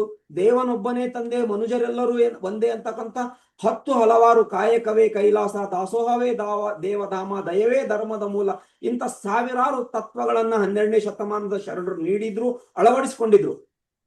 ಬಟ್ ಇವತ್ತಿನ ಕಾಂಟೆಂಪರರಿ ಲಿಂಗಾಯತ್ ರಿಲಿಜಿಯನ್ ಅನ್ನು ನೋಡ್ಕೊಂಡಾಗ ಈ ವಚನಕ್ಕೆ ಪ್ರಶ್ನೆ ಮಾಡ್ಬೇಕು ಅಂತ ನನಗನ್ಸ್ತು. ಆ ರೀತಿ ಯೋಗಿನಾಥನ ಸೋಂಕಿದ ಬಳಿಕ ಭವದ ಕೇಡು ನೋಡಿರಯ್ಯ. ಇಷ್ಟಲಿಂಗವನ್ನ ಧರಿಸಿರ್ತಕ್ಕಂಥ ವ್ಯಕ್ತಿಗಳು ಕೂಡ ಅವರಲ್ಲಿ ಶಾಂತಿ, ಸಮತೆ, ಸೈರಣೆ, ಒಂದು ಕಾಂಟಿನೆನ್ಸ್, ಬ್ರಹ್ಮಚರ್ಯ ಇವೆಲ್ಲವೂ ಕೂಡ ಅಳವಡದೆ ಹೋದ್ರೆ ಹೆಂಗೆ? ನಮ್ಮ ಯೋಗಿನಾಥನ ಸೋಂಕಿತ ಬಳಿಕ ಭವದ ಕೇಡು. ಭವ ಅಂದ್ರೆ ಏನು? ಅಶಾಂತಿ, ಅನೆಮ್ಮದಿ, ಒಂದು ಚಂಚಲತೆ, ಈ ಒಂದು ದುರ್ಬುದ್ಧಿ, ಈ ರೀತಿ ಎಲ್ಲ ಇರ್ತಾವಲ್ಲ, ಈ ಮನುಷ್ಯನಿಗೆ ಒಂದು ಮನಸ್ಸನ್ನ ಕ್ಷೋಭೆಯನ್ನ ಮಾಡ್ತಕ್ಕಂಥ ವಿಚಾರ ಇದಾವಲ್ಲ, ಈ ಇಷ್ಟಲಿಂಗ ಧರಿಸಿದ ಮೇಲೇನೂ ಕೂಡ ಇವೆಲ್ಲ ಹೋಗಿಲ್ಲ ಅಂತಂದ್ರೆ ಹೆಂಗೆ ಅಂತ ನನಗೆ ಇದನ್ನು ಪ್ರಶ್ನೆ ಮಾಡ್ಬೇಕು ಅನ್ಸಿದಾಗ ನಾನು ಗುರು ಬಸವಣ್ಣವ್ರ ಹತ್ರ ಕೇಳಿದೆ. ಗುರು ಬಸವಣ್ಣನವರೇ, ತಾವು 12ನೇ ಶತಮಾನದಲ್ಲಿ ಇಷ್ಟಲಿಂಗವನ್ನ ಕೊಟ್ರಿ. ಇಷ್ಟಲಿಂಗವನ್ನ ಕೊಟ್ಟಾದ್ಮೇಲೆ ಈ ರೀತಿ ಅದನ್ನು ಧರಿಸಿರ್ತಕ್ಕಂಥ ವ್ಯಕ್ತಿಗಳು, ಪ್ರತಿಯೊಬ್ಬ ವ್ಯಕ್ತಿ ಟ್ರಾನ್ಸ್ಫಾರ್ಮೇಶನ್ ಆದ್ರು. ಅವರ ಒಂದು ಮಾನವ ಗುಣಗಳನ್ನು ಕಳೆದುಕೊಂಡು ದೈವತ್ವದ ಗುಣಗಳನ್ನು ಅಳವಡಿಸಿಕೊಂಡ್ರು. ಆದ್ರೆ ಇವತ್ತಿನ ಸಮಾಜದಲ್ಲಿ ಅನೇಕರು ಇಷ್ಟಲಿಂಗವನ್ನ ಧರಿಸಿ, ಕಾವಿಯನ್ನ ಧರಿಸಿ ಮಾಡಬಾರ್ದು ಕೆಲಸಗಳನ್ನು ಮಾಡ್ತಾರೆ. ಇವನ್ ಸಮಾಜದಲ್ಲಿ ಒಡಕನ್ನು ಉಂಟು ಮಾಡ್ತಾರೆ, ಅಥವಾ ತಮ್ಮಲ್ಲೇ ಶಾಂತಿ, ಸೈರಣೆ, ನೆಮ್ಮದಿಗಳು ನೆಲೆಗೊಳ್ಳೋದಿಲ್ಲ. ಕೇವಲ ಒಂದು ಭೌತಿಕವಾದ ಸಂಪತ್ತಿನ ಮೇಲೆ ತಮ್ಮ ವ್ಯಕ್ತಿತ್ವವನ್ನು ಅಳಿತಕ್ಕಂಥ ಕಾರ್ಯ ಇವತ್ತು ಸಮಾಜ ಮಾಡ್ತಾ ಇರ್ತಕ್ಕಂಥ ಸಂದರ್ಭದಲ್ಲಿ ಈ ರೀತಿ ಹೆಂಗೆ? ಮತ್ತೆ ಇದು ಪರುಷ ಮುಟ್ಟಿದ ಬಳಿಕ ಕಬ್ಬುಣ ಹೊನ್ನಾಗ್ತಾ ಇಲ್ವಲ್ಲ ಗುರುದೇವರೇ ಅಂತ ಗುರು ಬಸವಣ್ಣವ್ರಿಗೆ ಕೇಳಿದ್ರೆ, ಗುರು ಬಸವಣ್ಣವರು ತಮ್ಮ ಒಂದು ವಚನದೊಂದಿಗೆ ಬರ್ತಾರೆ. Only the physical tone is mind, but the voice inside that ವಚನ ಈಸ್ ಆಫ್ ಗುರು ಬಸವಣ್ಣ. ಅವ್ರು ಹೇಳ್ತಾರೆ, ಕಬ್ಬುನ ಪರುಷ ವೇದಿಯಾದಡೇನು, ಕಬ್ಬುನ ಹೊನ್ನಾಗದಡ ಪರುಷವದೇಕೋ, ಮನೆಯೊಳಗಣ ಕತ್ತಲೆ ಹರಿಯದಡ ಜ್ಯೋತಿಯದೇಕೋ, ಲಿಂಗದೇವನ ಮನಮುಟ್ಟಿ ಪೂಜಿಸಿ ಕರ್ಮ ಹರಿಯದಡ ಪೂಜೆಯದೇಕೋ. ಕಬ್ಬುನ ಪರುಷವೇದಿಯಾದಡೇನು, ಕಬ್ಬಿಣಕ್ಕೆ ಗುಣ ಇದೆ. ಏನ್ ಗುಣ ಇದೆ? ಪರುಷವನ್ನ ಮುಟ್ಟಿಸಿಕೊಂಡಿರ್ತಕ್ಕಂಥ ಕಬ್ಬಿಣ ಬಂಗಾರ ಆಗ್ಬೇಕು. ಒಂದ್ ವೇಳೆ ಅದು ಆಗಿಲ್ಲ ಅಂತಂದ್ರೆ ಅಂಥ ಪರುಷವದೇಕೋ, ಕಬ್ಬುಣ ಹೊನ್ನಾಗದಡ ಪರುಷವದೇಕೋ, ಆ ಪರುಷ ಸರಿ ಇಲ್ಲ. ಮನೆಯೊಳಗಣ ಕತ್ತಲೆ ಹರಿಯದಡ ಜ್ಯೋತಿಯದೇಕೋ, ಒಂದ್ ವೇಳೆ ನಾವು ದೀಪ ಹಚ್ಚಿದ ಮೇಲೂ ಕೂಡ ಅಲ್ಲಿ ಬೆಳಕು ಪ್ರಜ್ವಲಮಾನವಾಗಿ ಬೆಳಗ್ತಾ ಇಲ್ಲ ಅಂತಂದ್ರೆ ಆ ದೀಪವದೇಕೋ, ಆ ದೀಪ ಸರಿ ಇಲ್ಲ.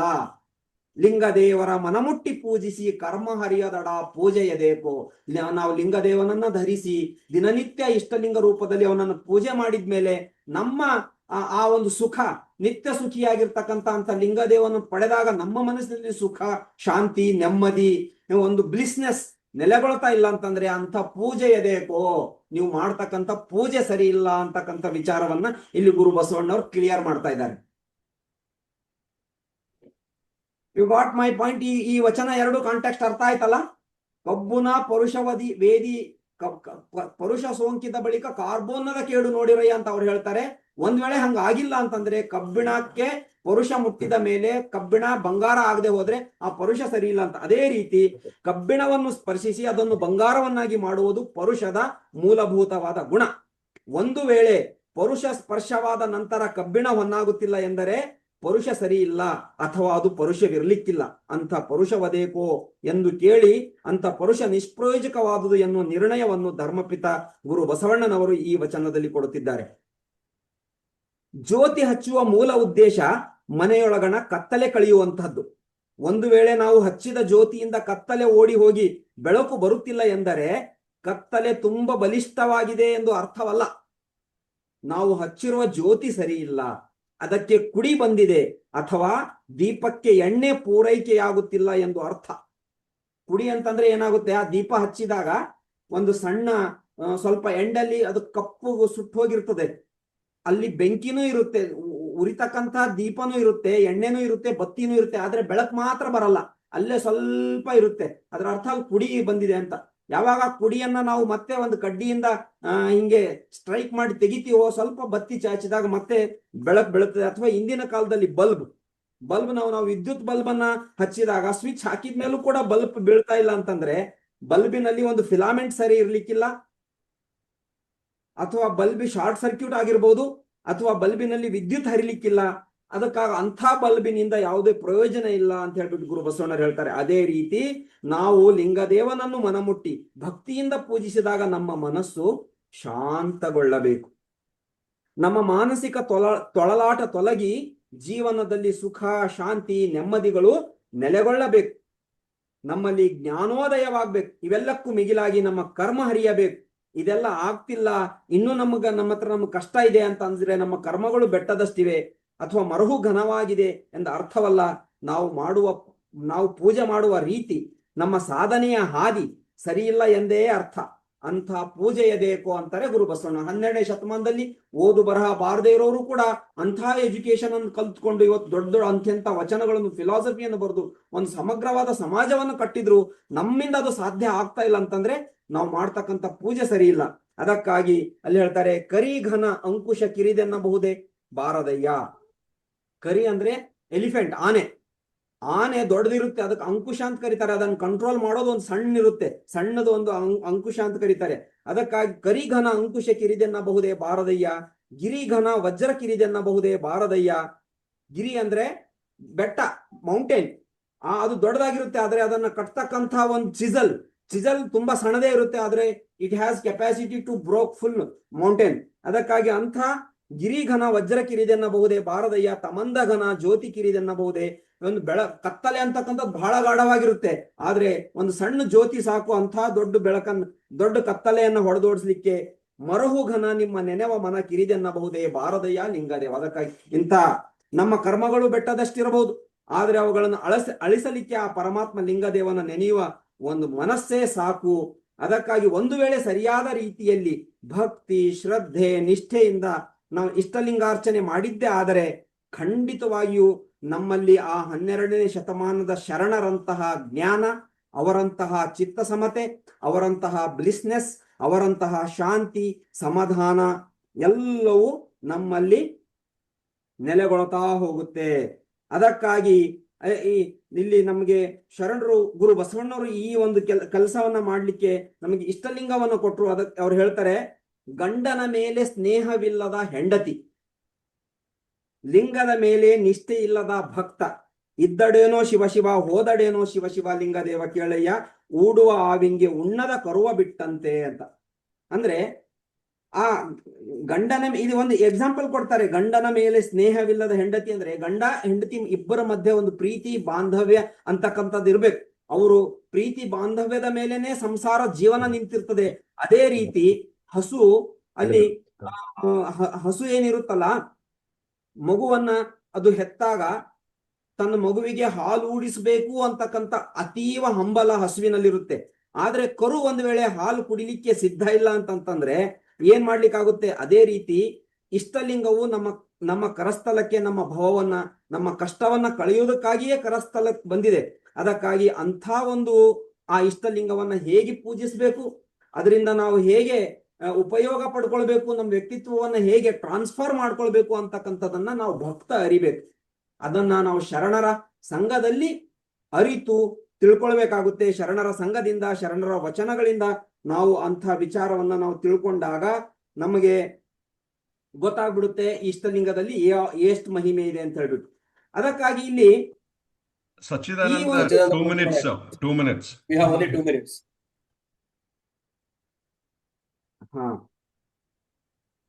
ಅದಕ್ಕಾಗಿ ಇಲ್ಲಿ ನಮ್ ಶರಣರು ಏನಂತಂದ್ರೆ, ಇಲ್ಲಿ ಹಲವು ಯೋಗವ ಮಾಡಿ ಫಲವೇನು ಮಗನೇ ಎಂದೊಲಿದು ಲಿಂಗಾಂಗ ಸುಲಭ ಯೋಗವ ನೋಡ ಕಲಿಸಿದ ಗುರುವೇ ಕೃಪೆಯಾಗು, ಅಷ್ಟಾಂಗ ಯೋಗ ಬಲು ಕಷ್ಟವೆಲೋ ಮಗನೇ ಎಂದಿಷ್ಟಲಿಂಗವನ್ನು ಸೃಷ್ಟಿಸಿ ಕರಕಿತ್ತ ಶ್ರೇಷ್ಠ ಶ್ರೀ ಗುರುವೇ ಕೃಪೆಯಾಗು ಅಂತ ಹೇಳ್ತಾರೆ. ಇಲ್ಲಿ ಹೇಳುವಡೆ ಮನವೆಂಬ ಹಕ್ಕಿಗೆ ಕಾಲುಗಳೆಲೈ ತೊಳಲುತಿಹ ಕಣ್ಣಾಲಿಗಳು, ದಿಟವದಕ್ಕೆ ಪಕ್ಕಗಳೀಡೆ ಪಿಂಗಳದ ಗಾಳಿಯಾಗಿಹುದಂತು ಕಾರಣ, ಆಲಿಯೇ ಸಾಧನಕ್ಕೆ ಸಾಧನ ಮೂಲವನ್ನು ನಿಲ್ಲಿಸುವವನೇ ಭಕ್ತನು ಬಸವ ಕೇಳೆಂದ ಅಂತ ಇಲ್ಲಿ ನಮ್ಮ ಒಂದು ಶರಣರು ಹೇಳ್ತಾರೆ. ಅಂತಂದ್ರೆ ಏನು, ನಮ್ಮ ಕಣ್ಣುಗಳು ಈ REM ಅಂತ ಬರುತ್ತೆ, REM ಅಂತ ಕರೀತಾರೆ, ರ್ಯಾಪಿಡ್ ಐ ಮೂವ್ಮೆಂಟ್ ಅಂತ. ಆ ರ್ಯಾಪಿಡ್ ಐ ಮೂವ್ಮೆಂಟ್ ಅಂತಕ್ಕಂಥದ್ದು ನಿಲ್ಬೇಕು. ರ್ಯಾಪಿಡ್ ಐ ಮೂವ್ಮೆಂಟ್ ನಿಂತಾಗ ಮಾತ್ರ ನಮ್ಮ ಧ್ಯಾನ ಸ್ಥಿರಗೊಳ್ಳುತ್ತೆ. ಅದಕ್ಕಾಗಿ ನಾವು ಇಷ್ಟಲಿಂಗ ಪೂಜೆಯನ್ನ ಒಂದು ಬಹಳ ಭಕ್ತಿಯಿಂದ ಮಾಡಬೇಕು. ಭಕ್ತಿಯನ್ನ ಯಾರು ಭಕ್ತಿಯಿಂದ ಪೂಜೆ ಮಾಡ್ತಾರೆ ಅವರಿಂದ ಮಾತ್ರ ಧ್ಯಾನ ಮಾಡ್ಲಿಕ್ಕೆ ಸಾಧ್ಯ ಇದೆ. ಅದಕ್ಕಾಗಿ ಮೊದಲು ಅಷ್ಟವಿಧಾರ್ಚನೆ ಅಂತಿದೆ. ಜಲ, ಗಂಧ, ಅಕ್ಷತೆ, ಪುಷ್ಪ, ಧೂಪ, ದೀಪ, ನೈವೇದ್ಯ, ತಾಂಬೂಲ, ಪಂಚವರ್ಣ, ಪತ್ರೆ, ಪುಷ್ಪದ ರಚನೆಯ ಮಾಡುವೆನಯ್ಯ, ಸಕಲ ಕ್ಷೇಮದಿಂದ ನಡೆದು ನಿಮ್ಮಲ್ಲಿಗೆ ಸಾರುವೆನು ಕೂಡಲ ಚೆನ್ನ ಸಂಗಮ ದೇವ ಅಂತ. ಅಂದ್ರೆ ಒಂದು ಎಕ್ಸಾಂಪಲ್ ಕೊಡ್ತೀನಿ ನಾನು. ಇಷ್ಟಲಿಂಗ ಪೂಜೆ ಹೇಗಿರುತ್ತೆ ಅಂತಂದ್ರೆ, ಒಂದು ಸಮುದ್ರವನ್ನ ನೋಡ್ಲಿಕ್ಕೆ ಹೋದಂಗಿರುತ್ತೆ. ಈಗ ಸಮುದ್ರವನ್ನ ನಾವು ನೋಡ್ಲಿಕ್ಕೆ ಹೋದಾಗ ಆರಂಭದಲ್ಲಿ ನಮ್ಗೆ ಏನ್ ಕಾಣಿಸುತ್ತೆ, ಸಮುದ್ರದಲ್ಲಿ ಬೀಚ್ ಕಾಣುತ್ತೆ. ಬೀಚ್ ಹತ್ರ ಏನಿರ್ತವೆ, ಶೆಲ್ಸ್ ಇರ್ತವೆ, ಶೆಲ್ಸ್. ಆ ಶೆಲ್ಸ್ ಅನ್ನು ನೋಡಿದಾಗ ನಮಗೆ ಸಂತೋಷ ಆಗುತ್ತೆ, ಹಾಗಾಗಿ ಸಂತೋಷ ಆಗುತ್ತೆ ಸ್ವಲ್ಪ. ಆದ್ರೆ ಒಂದು ಶಿಪ್ ಅಲ್ಲೋ ಅಥವಾ ಬೋಟ್ ಅಲ್ಲೋ ಸಮುದ್ರದ ಆಮೇಲೆ ಸಮುದ್ರದ ದಡದಲ್ಲಿ ಏನಿರುತ್ತೆ, ಸೌಂಡ್ ಇರುತ್ತೆ. ಎದ್ರ ಸೌಂಡ್ ಇರುತ್ತೆ, ಅಲೆಗಳ ಸೌಂಡ್ ಇರುತ್ತೆ. ಆ ಸಮುದ್ರದ ಅಲೆಗಳ ಭೋರ್ಗರಿಯುವ ಒಂದು ಸೌಂಡ್ ಇರುತ್ತೆ, ಜೊತೆಗೆ ಒಂದು ಅಲ್ಲಿ ಶೆಲ್ಸ್ ಇರ್ತವೆ ನೋಡ್ಲಿಕ್ಕೆ. ಆದ್ರೆ ಅವುಗಳನ್ನ ಮೀರಿ ಆ ಶೆಲ್ಸ್ ಗಳಿಗೆ ಆಸೆ ಪಡದೇನೆ, ಆಮೇಲೆ ಆ ಅಲೆಗಳಿಗೆ ಹೆದರದೇನೆ ನಾವು ಬೋಟಲ್ಲೋ ಶಿಪ್ಪಲ್ಲೇ ಕುಂತು ಸಮುದ್ರದ ಮಧ್ಯಭಾಗಕ್ಕೆ ಹೋದ್ರೆ ಅಥವಾ ಸಮುದ್ರದ ಸ್ವಲ್ಪ ಒಳಗಡೆ ಹೋದ್ರೆ ಆ ಸಮುದ್ರದ ವಿಶಾಲ ಅರಿವು ನಮಗಾಗುತ್ತೆ. ಅಲ್ಲಿ ಅಲೆಗಳಿದ್ರೂ ಕೂಡ ಭೋರ್ಗರಿತಕ್ಕಂಥ ಸೌಂಡ್ ಇರಲ್ಲ. ಅದೇ ರೀತಿ ಆಮೇಲೆ ಯಾವುದೇ ಒಂದು ಸಬ್ಮರೈನ್ ಮೂಲಕ ಅಥವಾ ಸ್ಕೂಬಾ ಡೈವಿಂಗ್ ಮೂಲಕ ನಾವು ಸಮುದ್ರದ ಸ್ಥಳಕ್ಕೆ ಹೋದ್ರೆ, ಅವಾಗ ತಳಕ್ಕೆ ಹೋಗ್ತಕ್ಕಂಥ ಸಂದರ್ಭದಲ್ಲಿ ತಿಮಿಂಗಲ, ದೊಡ್ಡ ದೊಡ್ಡ ಮೀನುಗಳು ಇಂಥವೆಲ್ಲ ನಮ್ಮ ಕಣ್ಣಿಗೆ ಗೋಚರ ಆಗ್ತಿರ್ತವೆ. ಅವುಗಳಿಗೆ ಹೆದರದೇನೆ ನಾವು ಇನ್ನೂ ಡೀಪ್ ಅಲ್ಲಿ ಇಳಿದಾಗ ಅಲ್ಲಿ ಸಮುದ್ರದ ಅಂತರಂಗದಲ್ಲಿ ಅಡಗಿರ್ತಕ್ಕಂಥ ಒಂದು ಮುತ್ತು ರತ್ನಗಳ ಏನಂತಿರ್ತವೆ ಅವು ನಮಗೆ ಸಿಗ್ತವೆ. ಅದೇ ರೀತಿ ಈ ಇಷ್ಟಲಿಂಗ ಯೋಗ ಏನಿದೆಯಲ್ಲ, ಫಸ್ಟ್ ಅಷ್ಟವಿಧಾರ್ಚನೆ ಮಾಡ್ಬೇಕು ನಾವು. ಭಕ್ತಿಯಿಂದ ಪೂಜೆ ಮಾಡ್ತಕ್ಕಂಥದ್ದು ಅದು ಶೆಲ್ಸ್ ಗಳನ್ನು ನೋಡಿದಾಗೆ, ಅಷ್ಟು ಫಸ್ಟ್ ಸ್ಟೇಜ್ ಅದು ಬ್ಲಿಸ್. ಆದ್ರೆ ಆ ಇಷ್ಟಲಿಂಗವನ್ನ ನಾವು ಹಿಂದೆ ಒಂದು ದೀಪವನ್ನ ಇಟ್ಕೋಬೇಕು. ಇಷ್ಟಲಿಂಗದ ನಾವು ಕೈ ಇದು ವಿಡಿಯೋ ಆನ್ ಮಾಡ್ಕೊಳ್ಳೋಣ. ಈ ರೀತಿ ನಾವು ಲಿಂಗವನ್ನ ಕೈಯಲ್ಲಿ ಹಿಡ್ಕೊಂಡು ನಮ್ಮ ರೈಟ್ ಸೈಡ್ ಅಲ್ಲಿ ಒಂದು ದೀಪವನ್ನು ಇಟ್ಕೊಂಡು, ರೈಟ್ ಸೈಡ್ ಅಲ್ಲಿ ದೀಪ ಇಟ್ಕೊಂಡು ಆ ದೀಪದ ಪ್ರತಿಬಿಂಬ ನಮ್ಮ ಇಷ್ಟಲಿಂಗದ ಮೇಲೆ ಬಿದ್ದಾಗ ಅದನ್ನ ಅರೆತೆರೆದ ಕಣ್ಣುಗಳಿಂದ ನೋಡ್ತಾ ನೋಡ್ತಾ ನಾವು ದೀರ್ಘವಾದ ಉಸಿರಾಟದೊಡನೆ ನಾವು ಆ ಒಂದು ಮಂತ್ರ ಸ್ಮರಣೆ, ಓಂ ಲಿಂಗಾಯ ನಮಃ ಅಂತಕ್ಕಂಥ ಒಂದು ಮಂತ್ರ ಸ್ಮರಣೆ ಮಾಡ್ತಾ ಮಾಡ್ತಾ ಹೋದಂಗೆ ನಾವು ಸಮುದ್ರದ ಮಧ್ಯದಲ್ಲಿ ಬಂದೀವಿ ಅಂತ ಅನ್ಸ್ಬಿಡುತ್ತೆ. ಆವಾಗ ಮತ್ತೆ ಈ ರೀತಿ ಇದಕ್ಕೆ ಲಿಂಗಾನುಸಂಧಾನ ಅಂತ ಕರೀತಾರೆ. ಲಿಂಗಾನುಸಂಧಾನ ಆದ್ಮೇಲೆ ನಾವು ಎರಡೂ ಕಣ್ಣು ಮುಚ್ಕೊಂಡು ಒಂದು ಲಿಂಗ ಧ್ಯಾನವನ್ನ ಏನ್ ಮಾಡ್ತೀವಿ, still we go inside like submarine ಅಲ್ಲಿ ಸಮುದ್ರದ ಆಳಕ್ಕೆ ಹೋದಂತೆ ನಾವು ಲಿಂಗ ಧ್ಯಾನವನ್ನ ಮಾಡ್ತಾ ಮಾಡ್ತಾ ಮಾಡ್ತಾ ಹೋದಾಗ ನಮಗೆ ನಾವು ಇಡೀ ದಿನನಿತ್ಯ ಯಾರ ಜೊತೆ ವ್ಯವಹಾರ ಮಾಡಿದೀವಿ, ಯಾರ ಜೊತೆ ಜಗಳ ಮಾಡಿದೀವಿ, ಯಾರ ಜೊತೆ ರೈಜ್ಡ್ ವಾಯ್ಸಲ್ಲಿ ಮಾತಾಡಿದೀವಿ, ಈ ರೀತಿ ಎಲ್ಲ ಅನೇಕ ನಮ್ಮ ಅಂತರಂಗದಲ್ಲಿ ಅಡಗಿರ್ತಕ್ಕಂಥ ನಮ್ಮ ವೀಕ್ನೆಸ್ಗಳು ಅಲ್ಲಿ ಬರ್ತಾ ಹೋಗ್ತವೆ, ಗೊತ್ತಾಗ್ತಾ ಹೋಗ್ತವೆ. ಅವನ್ನೂ ಮೀರಿ ನಾವು ಮತ್ತೆ ಆ ಇಷ್ಟಲಿಂಗ ಧ್ಯಾನದ ಆಳಕ್ಕೆ ಇಳಿದಾಗ ಅಲ್ಲಿ ಅಂತರಂಗದಲ್ಲಿ ಅಡಗಿರ್ತಕ್ಕಂಥ ಅಮೂಲ್ಯ ನಿಧಿಯಾಗಿರ್ತಕ್ಕಂಥ ಆತ್ಮನ ದರ್ಶನ ನಮಗಾಗುತ್ತೆ. That is nothing but a complete transformation ಅವಾಗ ಸ್ಟಾರ್ಟ್ ಆಗುತ್ತೆ. ಅದಕ್ಕಾಗಿ ನಾವು ಇಷ್ಟಲಿಂಗ ಪೂಜೆಯನ್ನ ನಿಷ್ಠೆಯಿಂದ ಮಾಡಬೇಕು. ಪೂಜೆ ಅದನ್ನ ಮಾಡಬೇಕು. ಅದು ಬಟ್ ಇದು ಬಹಳ ವಿಸ್ತೃತವಾಗಿರ್ತಕ್ಕಂಥ ಹೇಗ್ ಮಾಡ್ಬೇಕು, ಯಾವ ಟೈಮಲ್ಲಿ ಮಾಡ್ಬೇಕು, ಹೇಗೆ ಇಷ್ಟಲಿಂಗ ನಮ್ಮ ಹತ್ರ ಇರಬೇಕು ಅಂತಕ್ಕಂಥ ಎಲ್ಲ ನಾವು ನೋಡ್ಕೊಂಡಾಗ ಅದು ಮುಂದಿನ ದಿನಗಳಲ್ಲಿ ಸಮಯ ಸಿಕ್ಕಾಗ ಆ ವಿಚಾರವನ್ನ ನಾನು ಹೇಳಿಕ್ ಹೋಗ್ತಾ ಇದ್ದೇನೆ. ಆದ್ರೆ ಇಲ್ಲಿ ನಾವು ಒಂದು ತಿಳ್ಕೊಳ್ಬೇಕು, ಅದರದ್ದು ಮಹತ್ವ ಹೇಗಿದೆ. ಒಂದ್ಸಲ ನಾವು ಅದು ಶ್ರೇಷ್ಠ ಅಂತ ಅರ್ಥಕೊಂಡ್ಮೇಲೆ ನಾವು ಅದನ್ನ ಅಪ್ಪಿಕೊಳ್ಬೇಕು. ಅಲ್ಲಿ ಗುರು ಸಿದ್ದರಾಮೇಶ್ವರರು ಕೂಡ ಮೊದಲು ಬೇರೆ ಬೇರೆ ರೀತಿಯ ಎಲ್ಲ ಆಚರಣೆಗಳನ್ನು ಮಾಡ್ತಾ ಇದ್ರು. ಆದ್ರೆ ಯಾವಾಗ ಅವರಿಗೆ ಇಷ್ಟಲಿಂಗದ ಮಹಿಮೆ ಗೊತ್ತಾಯ್ತೋ ಅವ್ರು ಹೇಳ್ತಾರೆ, ಎಲ್ಲಾ ಪ್ರಮಥರು ಲಿಂಗವ ಧರಿಸುತ್ತಿರಲು ನಾನು ಒಲ್ಲೆನೆಂಬುದು ಕರ್ಮದ ಬಲೆಯೋ ಮಾಯದ ಬಲೆಯೋ, ಎಲೆ ಕಪಿಲ ಸಿದ್ಧ ಮಲ್ಲಿಕಾರ್ಜುನ ನಾ ಧರಿಸಿಕೊಂಬುವೆ ಲಿಂಗವ, ನೀ ಕರೆಸಿಕೊಂಬುವನಾಗು ನಿನ್ನ ಪೂಜೆಗೆ ಮತ್ತೋರ್ವನ, ನಾನು ನಿನ್ನವನಲ್ಲೆಲೇ ದೇವ ಅಂತ ಹೇಳ್ತಾರೆ. ಅಂದ್ರೆ ಈ ಎಲ್ಲಾ ಶರಣರು ಇಷ್ಟಲಿಂಗವನ್ನು ಧರಿಸಿ ಆನಂದವನ್ನು ಹೊಂದ್ತಾ ಇದ್ದಾರೆ. ಆದ್ರೆ ಅವ್ರ ಅನುಭವ ಮಂಟಪ ಬಂದ್ಮೇಲೆ ಮೊದಲು ನಾನು ಧರಿಸಲ್ಲ, ನನಗ್ಯಾಕ್ ಬೇಕು, ನಾನು ಎಲ್ಲವನ್ನ ಬಲ್ಲಿದವನಾಗಿದ್ದೇನೆ, ನನಗ್ಯಾಕ್ ಬೇಕು ಲಿಂಗ ಅಂತ ವಾದ ಮಾಡಿರ್ತಕ್ಕಂಥವ್ರು. ಅವಾಗ ಅವ್ರು ಹೇಳ್ತಾರೆ, ನಾನೇನು ಒಲ್ಲೆನೆಂಬುದು ಕರ್ಮದ ಬಲೆಯೋ ಮಾಯದ ಬಲೆಯೋ, ಇವಾಗ ನನಗೆ ಗೊತ್ತಾಯ್ತು, ನನಗೆ ಇಷ್ಟ ಲಿಂಗದ ಮಹಿಮೆ ಗೊತ್ತಾಯ್ತು, ಅದಕ್ಕೆ ನಾನು ಇವಾಗ ಧರಿಸ್ತೀನಿ. ಎಲೆ ಕಪಿಲ ಸಿದ್ಧ ಮಲ್ಲಿಕಾರ್ಜುನ ಅಂದ್ರೆ, ನೀನು ಏನ್ ಈ ಮುಂಚೆ ನಾನು ಪೂಜಾದಿ ಕಾರ್ಯಗಳನ್ನ ಈ ಮುಂಚೆ ಮಾಡ್ತಿದ್ದೆ, ಅದಕ್ಕಾಗಿ ನಾನು ನಿನ್ನ ಇವಾಗ ಬಿಟ್ಬಿಡ್ತೀನಿ, ನಾನು ಆ ಪರಮಾತ್ಮ ಲಿಂಗದೇವನನ್ನು ಧರಿಸ್ತೀನಿ, ನಾನು ನಿನ್ನವನಲ್ಲಲೇ ಅಂತ ಹೇಳ್ಬಿಟ್ಟು ಆ ಶಿವನಿಗೆ ಶಿವಸ್ವರೂಪವಾಗಿರ್ತಕ್ಕಂಥ ಸ್ಥಾವರ ಲಿಂಗಕ್ಕೆ ಅವರು ಒಂದು ಗುಡ್ ಬೈ ಹೇಳಿ ಅಲ್ಲಿ ಇಷ್ಟಲಿಂಗವನ್ನ ಧರಿಸಿಕೊಂಡು ಒಂದು ಅಪ್ಪಟ ಬಸವ ಮಾರ್ಗಿಯಾಗಿ ಬದುಕಿ ಅದ್ಭುತವಾಗಿರ್ತಕ್ಕಂಥ ವಚನ ಸಾಹಿತ್ಯವನ್ನ ರಚನೆ ಮಾಡಿರ್ತಕ್ಕಂಥದ್ದನ್ನ ನಾವು ನೋಡ್ತಾ ಇದ್ದೇವೆ. ಅದಕ್ಕಾಗಿ ಶರಣ ಬಂಧುಗಳೇ, ನಾವು ಅಂಥ ಇಷ್ಟಲಿಂಗ ಪೂಜೆಯನ್ನ ನಾವೆಲ್ಲರೂ ಕೂಡ ದಿನನಿತ್ಯ ಮಾಡ್ಕೊಂಡು ಹೋಗ್ತಾ ಇದ್ದೀರಿ. ದೂರದ ದೇಶದಲ್ಲಿದ್ರೂ ಕೂಡ ಈ ಭಾರತೀಯ ಸಂಸ್ಕೃತಿಯನ್ನ ತಾವು ಮುಂದುವರಿಸ್ಕೊಂಡು ಹೋಗ್ತಾ ಇದ್ದೀರಿ. ಅದಕ್ಕಾಗಿ ನಮ್ಮ ಜೀವನದ ಸಾರ್ಥಕತೆ ಇದರಲ್ಲೇ ಇದೆ. ಗುರು ಅಲ್ಲಮ ಪ್ರಭುದೇವರು ಹೇಳ್ತಾರೆ, ಮುಂದು ಜಾವದಲ್ಲೆದ್ದು ಲಿಂಗದಂಗ್ರಿಯ ಮುಟ್ಟಿ ಸುಪ್ರಭಾತದಲ್ಲಿ ಶರಣರ ಮುಖವ ನೋಡುವುದು, ಹುಟ್ಟಿದ ಜನ್ಮಕ್ಕೆ ಇದೇ ಸಫಲವೋ ಎನ್ನ ತಂದೆ, ಇಂತಿಲ್ಲದವರನ್ನೊಲ್ಲ ನಮ್ಮ ಗುಹೇಶ್ವರ ಲಿಂಗ ಅಂತ ಹೇಳ್ಬಿಟ್ಟು. ಅಂದ್ರೆ ನಮ್ ಜನ್ಮಕ್ಕೆ ಯಾವ್ದು ಸಫಲ ಅಂತಂದ್ರೆ, ದಿನನಿತ್ಯ ಬೆಳಿಗ್ಗೆ ಜಾವದಲ್ಲಿ ಎದ್ದು ಆ ಪರಮಾತ್ಮ ಲಿಂಗದೇವನ ದರ್ಶನ ಮಾಡಿ ಸಮಯ ಸಿಕ್ಕಾಗ ಶರಣರ ಜೊತೆ ಒಡಗೂಡಿ ನಮ್ಮ ಬದುಕನ್ನ ಸಾರ್ಥಕ ಮಾಡ್ಕೊಳ್ಳೋದಿದೆಯಲ್ಲ, ಅದೇ ನಿಜವಾದ ಜೀವನ. ಜೊತೆಗೆ ನಮ್ಮ ಕಾಯಕ ಎಲ್ಲವನ್ನ ಮಾಡ್ತಾ ಮಾಡ್ತಾ ಈ ಪೂಜೆ ಧ್ಯಾನ ಇವುಗಳು ನಮ್ಮ ಕಾಯಕಕ್ಕೆ ಅಡ್ಡಿ ಉಂಟು ಮಾಡಲ್ಲ. ನಾನು ಈ ಮೊದಲೇ ಹೇಳಿದಂಗೆ ನಮ್ಮ ಸ್ಪಿರಿಚುವಲ್ ಕೋಶಂಟ್ ಏನಿದೆ ಅಲ್ಲ, ನಮ್ಮ ಕಾಯಕದಲ್ಲಿ ನಾವು ಮಾಡ್ತಕ್ಕಂಥ ಕೆಲಸದಲ್ಲಿ ನಮ್ಮ ಒಂದು ಪರ್ಫಾರ್ಮೆನ್ಸ್ ಅನ್ನು ಹೆಚ್ಚಿಗೆ ಮಾಡುತ್ತೆ, ನಮ್ಮ ಕೆಪಾಸಿಟಿಯನ್ನು ಎನ್ಹ್ಯಾನ್ಸ್ ಮಾಡುತ್ತೆ.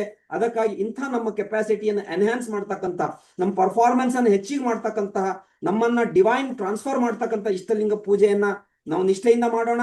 ಈ ಒಂದು ಇದು ವಿಸ್ತೃತವಾಗಿರ್ತಕ್ಕಂಥ ವಿಚಾರ ಇದೆ. ಇದರ ಕಂಪ್ಲೀಟ್ ಟೆಕ್ಸ್ಟ್ ಅನ್ನ ನಾನು ವೀರೇಶ್ ಅಣ್ಣವರಿಗೆ ಶೇರ್ ಮಾಡ್ತೇನೆ. ಮತ್ತೆ ತಮಗೆ ಸಮಯ ಸಿಕ್ಕಾಗ ಆ ಟೆಕ್ಸ್ಟ್ ಅನ್ನು ನೋಡಿಕೊಂಡು ಆ ಇಷ್ಟಲಿಂಗ ಯೋಗದ ಆಳಕ್ಕೆ ತಾವೆಲ್ಲರೂ ಇಳಿದು ತಮ್ಮ ಜೀವನವನ್ನು ಕೂಡ ಒಂದು ಟ್ರಾನ್ಸ್ಫಾರ್ಮೇಶನ್ ಮಾಡಿಕೊಳ್ಳುವತ್ತ ತಾವು ಸಾಗಬೇಕು. ಸುಖ ಶಾಂತಿ ನೆಮ್ಮದಿಗಳು ನಿರಂತರವಾಗಿ ತಮ್ಮೆಲ್ಲರ ಕುಟುಂಬದಲ್ಲಿ ನೆಲೆಸಲಿ. ಗುರು ಬಸವಣ್ಣನವರ ಹಾಗೂ ಸೃಷ್ಟಿಕರ್ತ ಪರಮಾತ್ಮನ ಶ್ರೀರಕ್ಷೆ ತಮ್ಮೆಲ್ಲರ ಮೇಲೆ ಸದಾಕಾಲ ಇದ್ದು ತಮ್ಮನ್ನ ಅವರ ಒಂದು ಕೃಪಾ ಕಟಾಕ್ಷದಲ್ಲಿ ತಮ್ಮ ಜೀವನವನ್ನು ನಡೆಸುವಂತಾಗಲಿ ಅಂತಕ್ಕಂಥ ಒಂದು ಪ್ರಾರ್ಥನೆಯನ್ನ ಗುರು ಬಸವಣ್ಣನವರ ಸಲ್ಲಿಸಿ ನನ್ನ ಮಾತುಗಳಿಗೆ ಒಂದು ಮಂಗಳ ಹಾಡ್ತಾ ಇದ್ದೇನೆ. ಇಂಥ ಒಂದು ಅದ್ಭುತವಾಗಿರ್ತಕ್ಕಂಥ ಅವಕಾಶವನ್ನ ಅಮೆರಿಕದಲ್ಲಿರ್ತಕ್ಕಂಥ ತಮ್ಮೆಲ್ಲರಿಗೆ ಒಂದು ನುಡಿ ಕಾಣಿಕೆಯನ್ನ ಸಲ್ಲಿಸ್ತಕ್ಕಂಥ ಸೇವೆಯನ್ನ ಒದಗಿಸ್ತಕ್ಕಂಥ ಅವಕಾಶವನ್ನ ಮಾಡಿಕೊಟ್ಟಿರ್ತಕ್ಕಂತಹ ಒಂದು ಶರಣೆ ತಾಯಿ ಭ್ರಮರಾಂಬೆ ಶ್ರೀಕಂಠ ಕುಮಾರ್ ಬೆಂಗಳೂರಲ್ಲಿ ಇರ್ತಾರೆ. ಅವರು ಅತ್ಯಂತ ಒಂದು 25-30 ವರ್ಷದಿಂದ ನಮ್ಮ ಹತ್ತಿರದಿಂದ ಬಲ್ಲ ಒಡನಾಡಿಗಳು. ಅಂತ ತಾಯಿ ವೀರೇಶ್ ಅಣ್ಣವ್ರ ಮೂಲಕ ನಮಗೆ ಹೇಳಿ ಪರಿಚಯ ಮಾಡಿಸಿ ಈ ಒಂದು ಅವಕಾಶವನ್ನು ಒದಗಿಸಿಕೊಟ್ಟಿದ್ದಾರೆ. ಶರಣ ವೀರೇಶ್ ಅಣ್ಣವರಿಗೂ ಇಂದಿನ ಕಾರ್ಯಕ್ರಮವನ್ನ ಹಮ್ಮಿಕೊಂಡಿರ್ತಕ್ಕಂತಹ ಶರಣ ರೇಣುಕಾರಾಧ್ಯ ಮತ್ತು ಶರಣೆ ಸಹೋದರಿ ಶಿವರಂಜಿನಿ ಅಕ್ಕನವರಿಗೂ ಕೂಡ, ಹರ್ಷರಂಜಿನಿ ಅಕ್ಕನವರಿಗೂ ಕೂಡ ಅನಂತ ಶರಣಾರ್ಥಿಗಳನ್ನು ಸಲ್ಲಿಸಿ ನನ್ನ ಮಾತುಗಳನ್ನ ಗುರು ಬಸವಣ್ಣನವರ ಶ್ರೀಚರಣಕ್ಕೆ ಅರ್ಪಿಸ್ತೇನೆ. ಸರ್ವರಿಗೂ ಶರಣಾರ್ಥಿಗಳು. ಓಂ ಶ್ರೀ ಗುರುಪ್ಯೋರಪ್ಪ. ತುಂಬಾ ಚೆನ್ನಾಗಿ ಪ್ರವಚನವನ್ನ ನಡೆಸ್ಕೊಟ್ರಿ ಸಚ್ಚಿದಾನಂದ ಪ್ರಭುಗಳೇ ಮತ್ತೆ ಬಸವಶ್ರೀ ಮಾತೆಯವರೇ, ಧನ್ಯವಾದಗಳು. ನಾವದೇ ಈಗ ಒಂದು ಫ್ರೀಕ್ವೆಂಟ್ ಆಸ್ ಕ್ವಶನ್ ಅಂತ ಇಟ್ಕೊಂಡಿದ್ವಿ, ಅದ್ರ ಸಮಯ ಮೀರೋದ್ರಿಂದ ಅದನ್ನ ನಾವು ನೆಕ್ಸ್ಟ್ ಟೈಮ್ ಯಾವ್ದಾದ್ರು ಇಟ್ಕೊಳ್ಬೇಕಾಗುತ್ತೆ. ಸೊ ಆಡ್ಬೋದಾ? ಮಕ್ಕಳ ಕ್ವಶನ್ಸ್ ಏನಾದ್ರು ಕೇಳೋಂಗಿದ್ರೆ ಅಥವಾ ಯಾರಾದ್ರು ಪೇರೆಂಟ್ಸ್ ಏನಾದ್ರು ಕೇಳೋಂಗಿದ್ರೆ ಒಂದು 5 ನಿಮಿಷ ಕೇಳಿ ನಾವು ಮುಗಿಸ್ಬೋದು ಅನ್ಸುತ್ತೆ. ಯಾಕಂದ್ರೆ we are running out of time.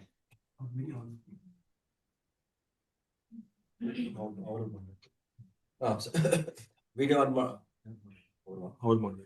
So ಸಚ್ಚಿದಾನಂದ ಪ್ರಭುಗಳೇ, ನೀವು ನಿಮ್ಮ ವಿಡಿಯೋ ಆನ್ ಮಾಡಿ, ಎಲ್ಲರೂ ನಿಮ್ಮನ್ನ ನೋಡ್ಬೋದು. ಏನಾದ್ರು ಕ್ವಶನ್ಸ್ ಕೇಳೋಂಗಿದ್ರೆ, ಈಗ ನಮಗೆ ಇಲ್ಲಿ ಚಾಲೆಂಜಸ್ ಆಗಿರೋದೇನಂದ್ರೆ, ಮುಂದಿನ ಜನರೇಷನ್ ಮಕ್ಕಳಿಗೆ ಇಟ್ ಇಸ್ ನಾಟ್ ಈಸಿ, ಏನೋ EQ ಮತ್ತೆ ಸ್ಪಿರಿಚುವಲ್ ಕೋಶಂಟ್ ಮತ್ತೆ ಅವೆಲ್ಲ ಹೇಳ್ಬೋದು, ಆದ್ರೆ IQ ಎಲ್ಲಾನು ಮೂರು ಬೇಕಾಗುತ್ತೆ. ಒಂದು ದೊಡ್ಡ ನಾವೆಲ್ಲರಿಗೂ ಅರ್ಥ ಆಗುತ್ತೆ, ಆದ್ರೆ ಮಕ್ಕಳಿಗೆ ಹೇಗೆ ಅದನ್ನ ನಾವು ಮುಟ್ಸೋದು, ಸ್ಪಿರಿಚುವಲ್ ಜರ್ನಿ ಮತ್ತೆ ಸ್ಪಿರಿಚುವಲ್ ಹೆರಿಟೇಜ್ ನ ನಾವು ಮುಂದಿನ ಜನಾಂಗಕ್ಕೆ ತಗೊಂಡೋಗ್ಬೇಕಾಗುತ್ತೆ. So otherwise will become merge in the mainstream of America unless we have put our sincere efforts to keep our heritage and dharmic values and samskaras. So that is where we have a challenge and we have an opportunity here also. ಅದನ್ನ ನಾವು heritage ಹೇಗೆ ಒಂದು ನಮ್ಮ ಧರ್ಮದಲ್ಲಿ ಒಂದು ಬರುತ್ತೆ, ವಚನೋಪದೇಶ, ಇನ್ನೊಂದು ವರ್ತನೋಪದೇಶ ಅಂತಿರುತ್ತೆ. ವಚನೋಪದೇಶ ಮತ್ತು ವರ್ತನೋಪದೇಶ. If audio is not clear, I can switch off video. ಸರಿ ಇದೆ, ಮಾತಾಡಬಹುದು. ಒಂದು ವಚನೋಪದೇಶ, ಇನ್ನೊಂದು ವರ್ತನೋಪದೇಶ ಅಂತಿರುತ್ತೆ. ನಾವು ಬಾಯಿಂದ ಹೇಳೋದ್ಕಿಂತ ಹೆಚ್ಚಾಗಿ ನಮ್ಮ ವರ್ತನೆಯನ್ನ, ನಮ್ಮ ಆಕ್ಷನ್ಸ್ ಅಲ್ಲಿ ನಾವು ಮಾಡೋದ್ರಿಂದ ಅದನ್ನು ಫಾಲೋ ಮಾಡ್ತಾರೆ. ಈಗ ನಾವು ಹೇಗೆ ನಮ್ಮ ಕಲ್ಚರ್ ಅನ್ನು ಅಳವಡಿಸ್ಕೊಂಡಿರ್ತೇವೆ, ನಾವು ಅದ್ ಮಕ್ಕಳಿಗೆ ಆಕ್ಚುಲಿ ಇವತ್ತಿನ ಕಾಲದಲ್ಲಿ ಹೇಳೋದು ಬಹಳ ಕಷ್ಟ ಇದೆ. ಹೇಳಿ ಅವರಲ್ಲಿ ಸ್ಪಿರಿಚುವಲ್ ಕೋಶೆಂಟ್ ಬೆಳೆಸೋದಕ್ಕಿಂತ ಮಾಡಿ ನಾವು ಬೆಳೆಸ್ಬೇಕು. ನಾವು ಜೊತೆಗೆ ಮಾಡ್ಬೇಕು, ಅವ್ರನ್ನ ಜೊತೆ ಕೂರ್ಸ್ಕೊಂಡೇ ಪೂಜೆ ಮಾಡ್ಬೇಕು. ಅವರಿಗೆ ನಮ್ಮ ಆಕ್ಷನ್ ಅಲ್ಲಿ ಅವ್ರು ಕಲ್ತ್ಕೊಳ್ಳೋ ತರ ನಾವು ಮಾಡ್ಲಿಕ್ಕೆ ಸಾಧ್ಯ ಇದೆ ಅಂತಕ್ಕಂಥದ್ದು ನನ್ನ ಒಂದು ಅನಿಸಿಕೆ. ಧನ್ಯವಾದಗಳು ಸಚಿನ್ ಅವರೇ. ಬೇರೆ ಏನಾದ್ರು ಕ್ವಶನ್ಸ್ ಇದ್ರೆ ಕೇಳಿ. ಫ್ರೀ. ಸಚ್ಚಿದಾನಂದ ಸ್ವಾಮೀಜಿ ಅವರೇ, ನಿಮ್ಮ ಪ್ರವಚನ ಬಹಳ ಚೆನ್ನಾಗಿತ್ತು. ವಿಷಯಗಳು ಬಹಳ ದೀರ್ಘವಾಗಿತ್ತು ಮತ್ತು ಆಳವಾಗಿತ್ತು. ಅರ್ಥ ಮಾಡ್ಕೊಳ್ಳಿಕ್ಕೆ ಸ್ವಲ್ಪ ಟೈಮ್ ಬೇಕಾಗಬಹುದು. ನಿಮ್ಗೆ ಕೊಟ್ಟಂತ ಸಮಯ ಕಡಿಮೆ ಇತ್ತು. ನಿಮ್ಮ ಆ ವಿಷಯದ ಅನುಭವ, ಆಸಕ್ತಿ ನೋಡಿದ್ರೆ ಇನ್ನೂ ಜಾಸ್ತಿ ವಿಷಯಗಳನ್ನು ನೀವು ಹೇಳೋರಿದ್ರಿ. ನಾವು ಕೇಳಕ್ಕೆ ಟೈಮ್ ಇಲ್ಲ ನಮಗಷ್ಟೇ. ಮುಂದಿನ ಕಾಲದಲ್ಲಿ ಐ ಥಿಂಕ್ ನಾವು ಅರೇಂಜ್ ಮಾಡೋಣಂತೆ.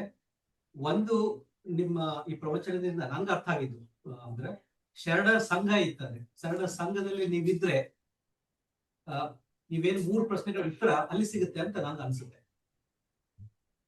ಆ ಸಂಘಟನೆ ಈಗ ನಮ್ಮಲ್ಲಿದೆ. ಈಗ ನಾವು ಮಾಡ್ತಿರೋದು 1.5 ವರ್ಷದಿಂದ ನಾವೆಲ್ಲ ಕೂತ್ಕೊಂಡು ಶರಣ ಸಂಘಟನೆ ಮಾಡ್ತಿದ್ದೀವಿ. ಪ್ರತಿ ತಿಂಗಳು ಈ ಶ್ರಾವಣ ಮಹೋತ್ಸವ ಅಥವಾ ಶರಣ ಸಂಘಟನೆ ಇಲ್ಲಿ ಪ್ರತಿ ಒಂದು ಪ್ರವಚನಗಳನ್ನ ನಾವು ಅಳವಡಿಸ್ತಾ ಇದ್ದೀವಿ. ಈ ಸಂಘಟನೆಯಲ್ಲಿ ನಾವೆಲ್ಲರೂ ಇದ್ರೆ, ನೀವು ಏನ 3 ಪ್ರಶ್ನೆಗಳನ್ನ ನೀವು ಕೇಳಿದ್ರಿ ಅಥವಾ ಅದಕ್ಕೆ ಉತ್ತರ ಕೊಟ್ರಿ, ಆ ಉತ್ತರಗಳು ನಮ್ಮಲ್ಲಿ ಸಿಗ್ಬೋದು ಅಂತ ಅನ್ಸುತ್ತೆ. ತಮ್ಮ ಅಭಿಪ್ರಾಯ ಏನು? ಖಂಡಿತವಾಗಿಯೂ 100% ನೀವು 100% ಟ್ರೂ. ಯಾಕೆಂದ್ರೆ ಒಬ್ಬ ವ್ಯಕ್ತಿ ಒಂದು ಧರ್ಮ ಪಥಕ್ಕೆ ಬಂದಾಗ ಆ ಧರ್ಮವನ್ನ ಆ ವಿಚಾರಗಳನ್ನು ಉಳಿಸ್ಕೊಳ್ಳಿಕ್ಕೆ, ಈಗ ತಾವೆಲ್ಲರೂ ಏನು ಇಲ್ಲಿ ಮಾಡ್ತಾ ಇದ್ದೀರಿ, ಈ ಒಂದು ಹೆರಿಟೇಜ್, ಈ ವಿಚಾರವನ್ನ ನಾವು ಉಳಿಸ್ಕೊಂಡು ಹೋಗ್ಬೇಕಂದ್ರೆ ಶರಣರ ಸಂಘ ಅತ್ಯಂತ ಬಹಳ ಪ್ರಮುಖವಾಗಿರ್ತಕ್ಕಂಥದ್ದು. ಅದಕ್ಕಾಗಿಯೇ ಗುರು ಬಸವಣ್ಣನವರು 12ನೇ ಶತಮಾನದಲ್ಲಿ ಅನುಭವ ಮಂಟಪವನ್ನ ಕಟ್ಟಿದ್ರು. ಅನುಭವ ಮಂಟಪ ಡೆಸ್ಟ್ರಾಯ್ ಆದ ತಕ್ಷಣ, ಅಲ್ಲಿ ಕಲ್ಯಾಣ ಕ್ರಾಂತಿ ಆದ ತಕ್ಷಣನೇ ಮತ್ತೆ ಶರಣರು ಎಲ್ಲಾ ಕಡೆ ಬೇರೆ ಬೇರೆ ಕಡೆ ಚದುರು ಹೋದ್ರು ಕೂಡ ಇಮ್ಮಿಡಿಯೇಟ್ಲಿ ಈ ಧರ್ಮಕ್ಕೆ ಬೇಕಾಗಿರ್ತಕ್ಕಂಥದ್ದು ಅನುಭವ ಮಂಟಪ, ಶರಣರ ಸಂಘ. ಅದನ್ನ ಮರುದಿನವೇ ಮೆರೆಸಿದರು ತತ್ವ ಮಂಟಪವ ಅಂತ ಹೇಳ್ಬಿಟ್ಟು ಅಲ್ಲಿ ಹೇಳ್ತಾರೆ.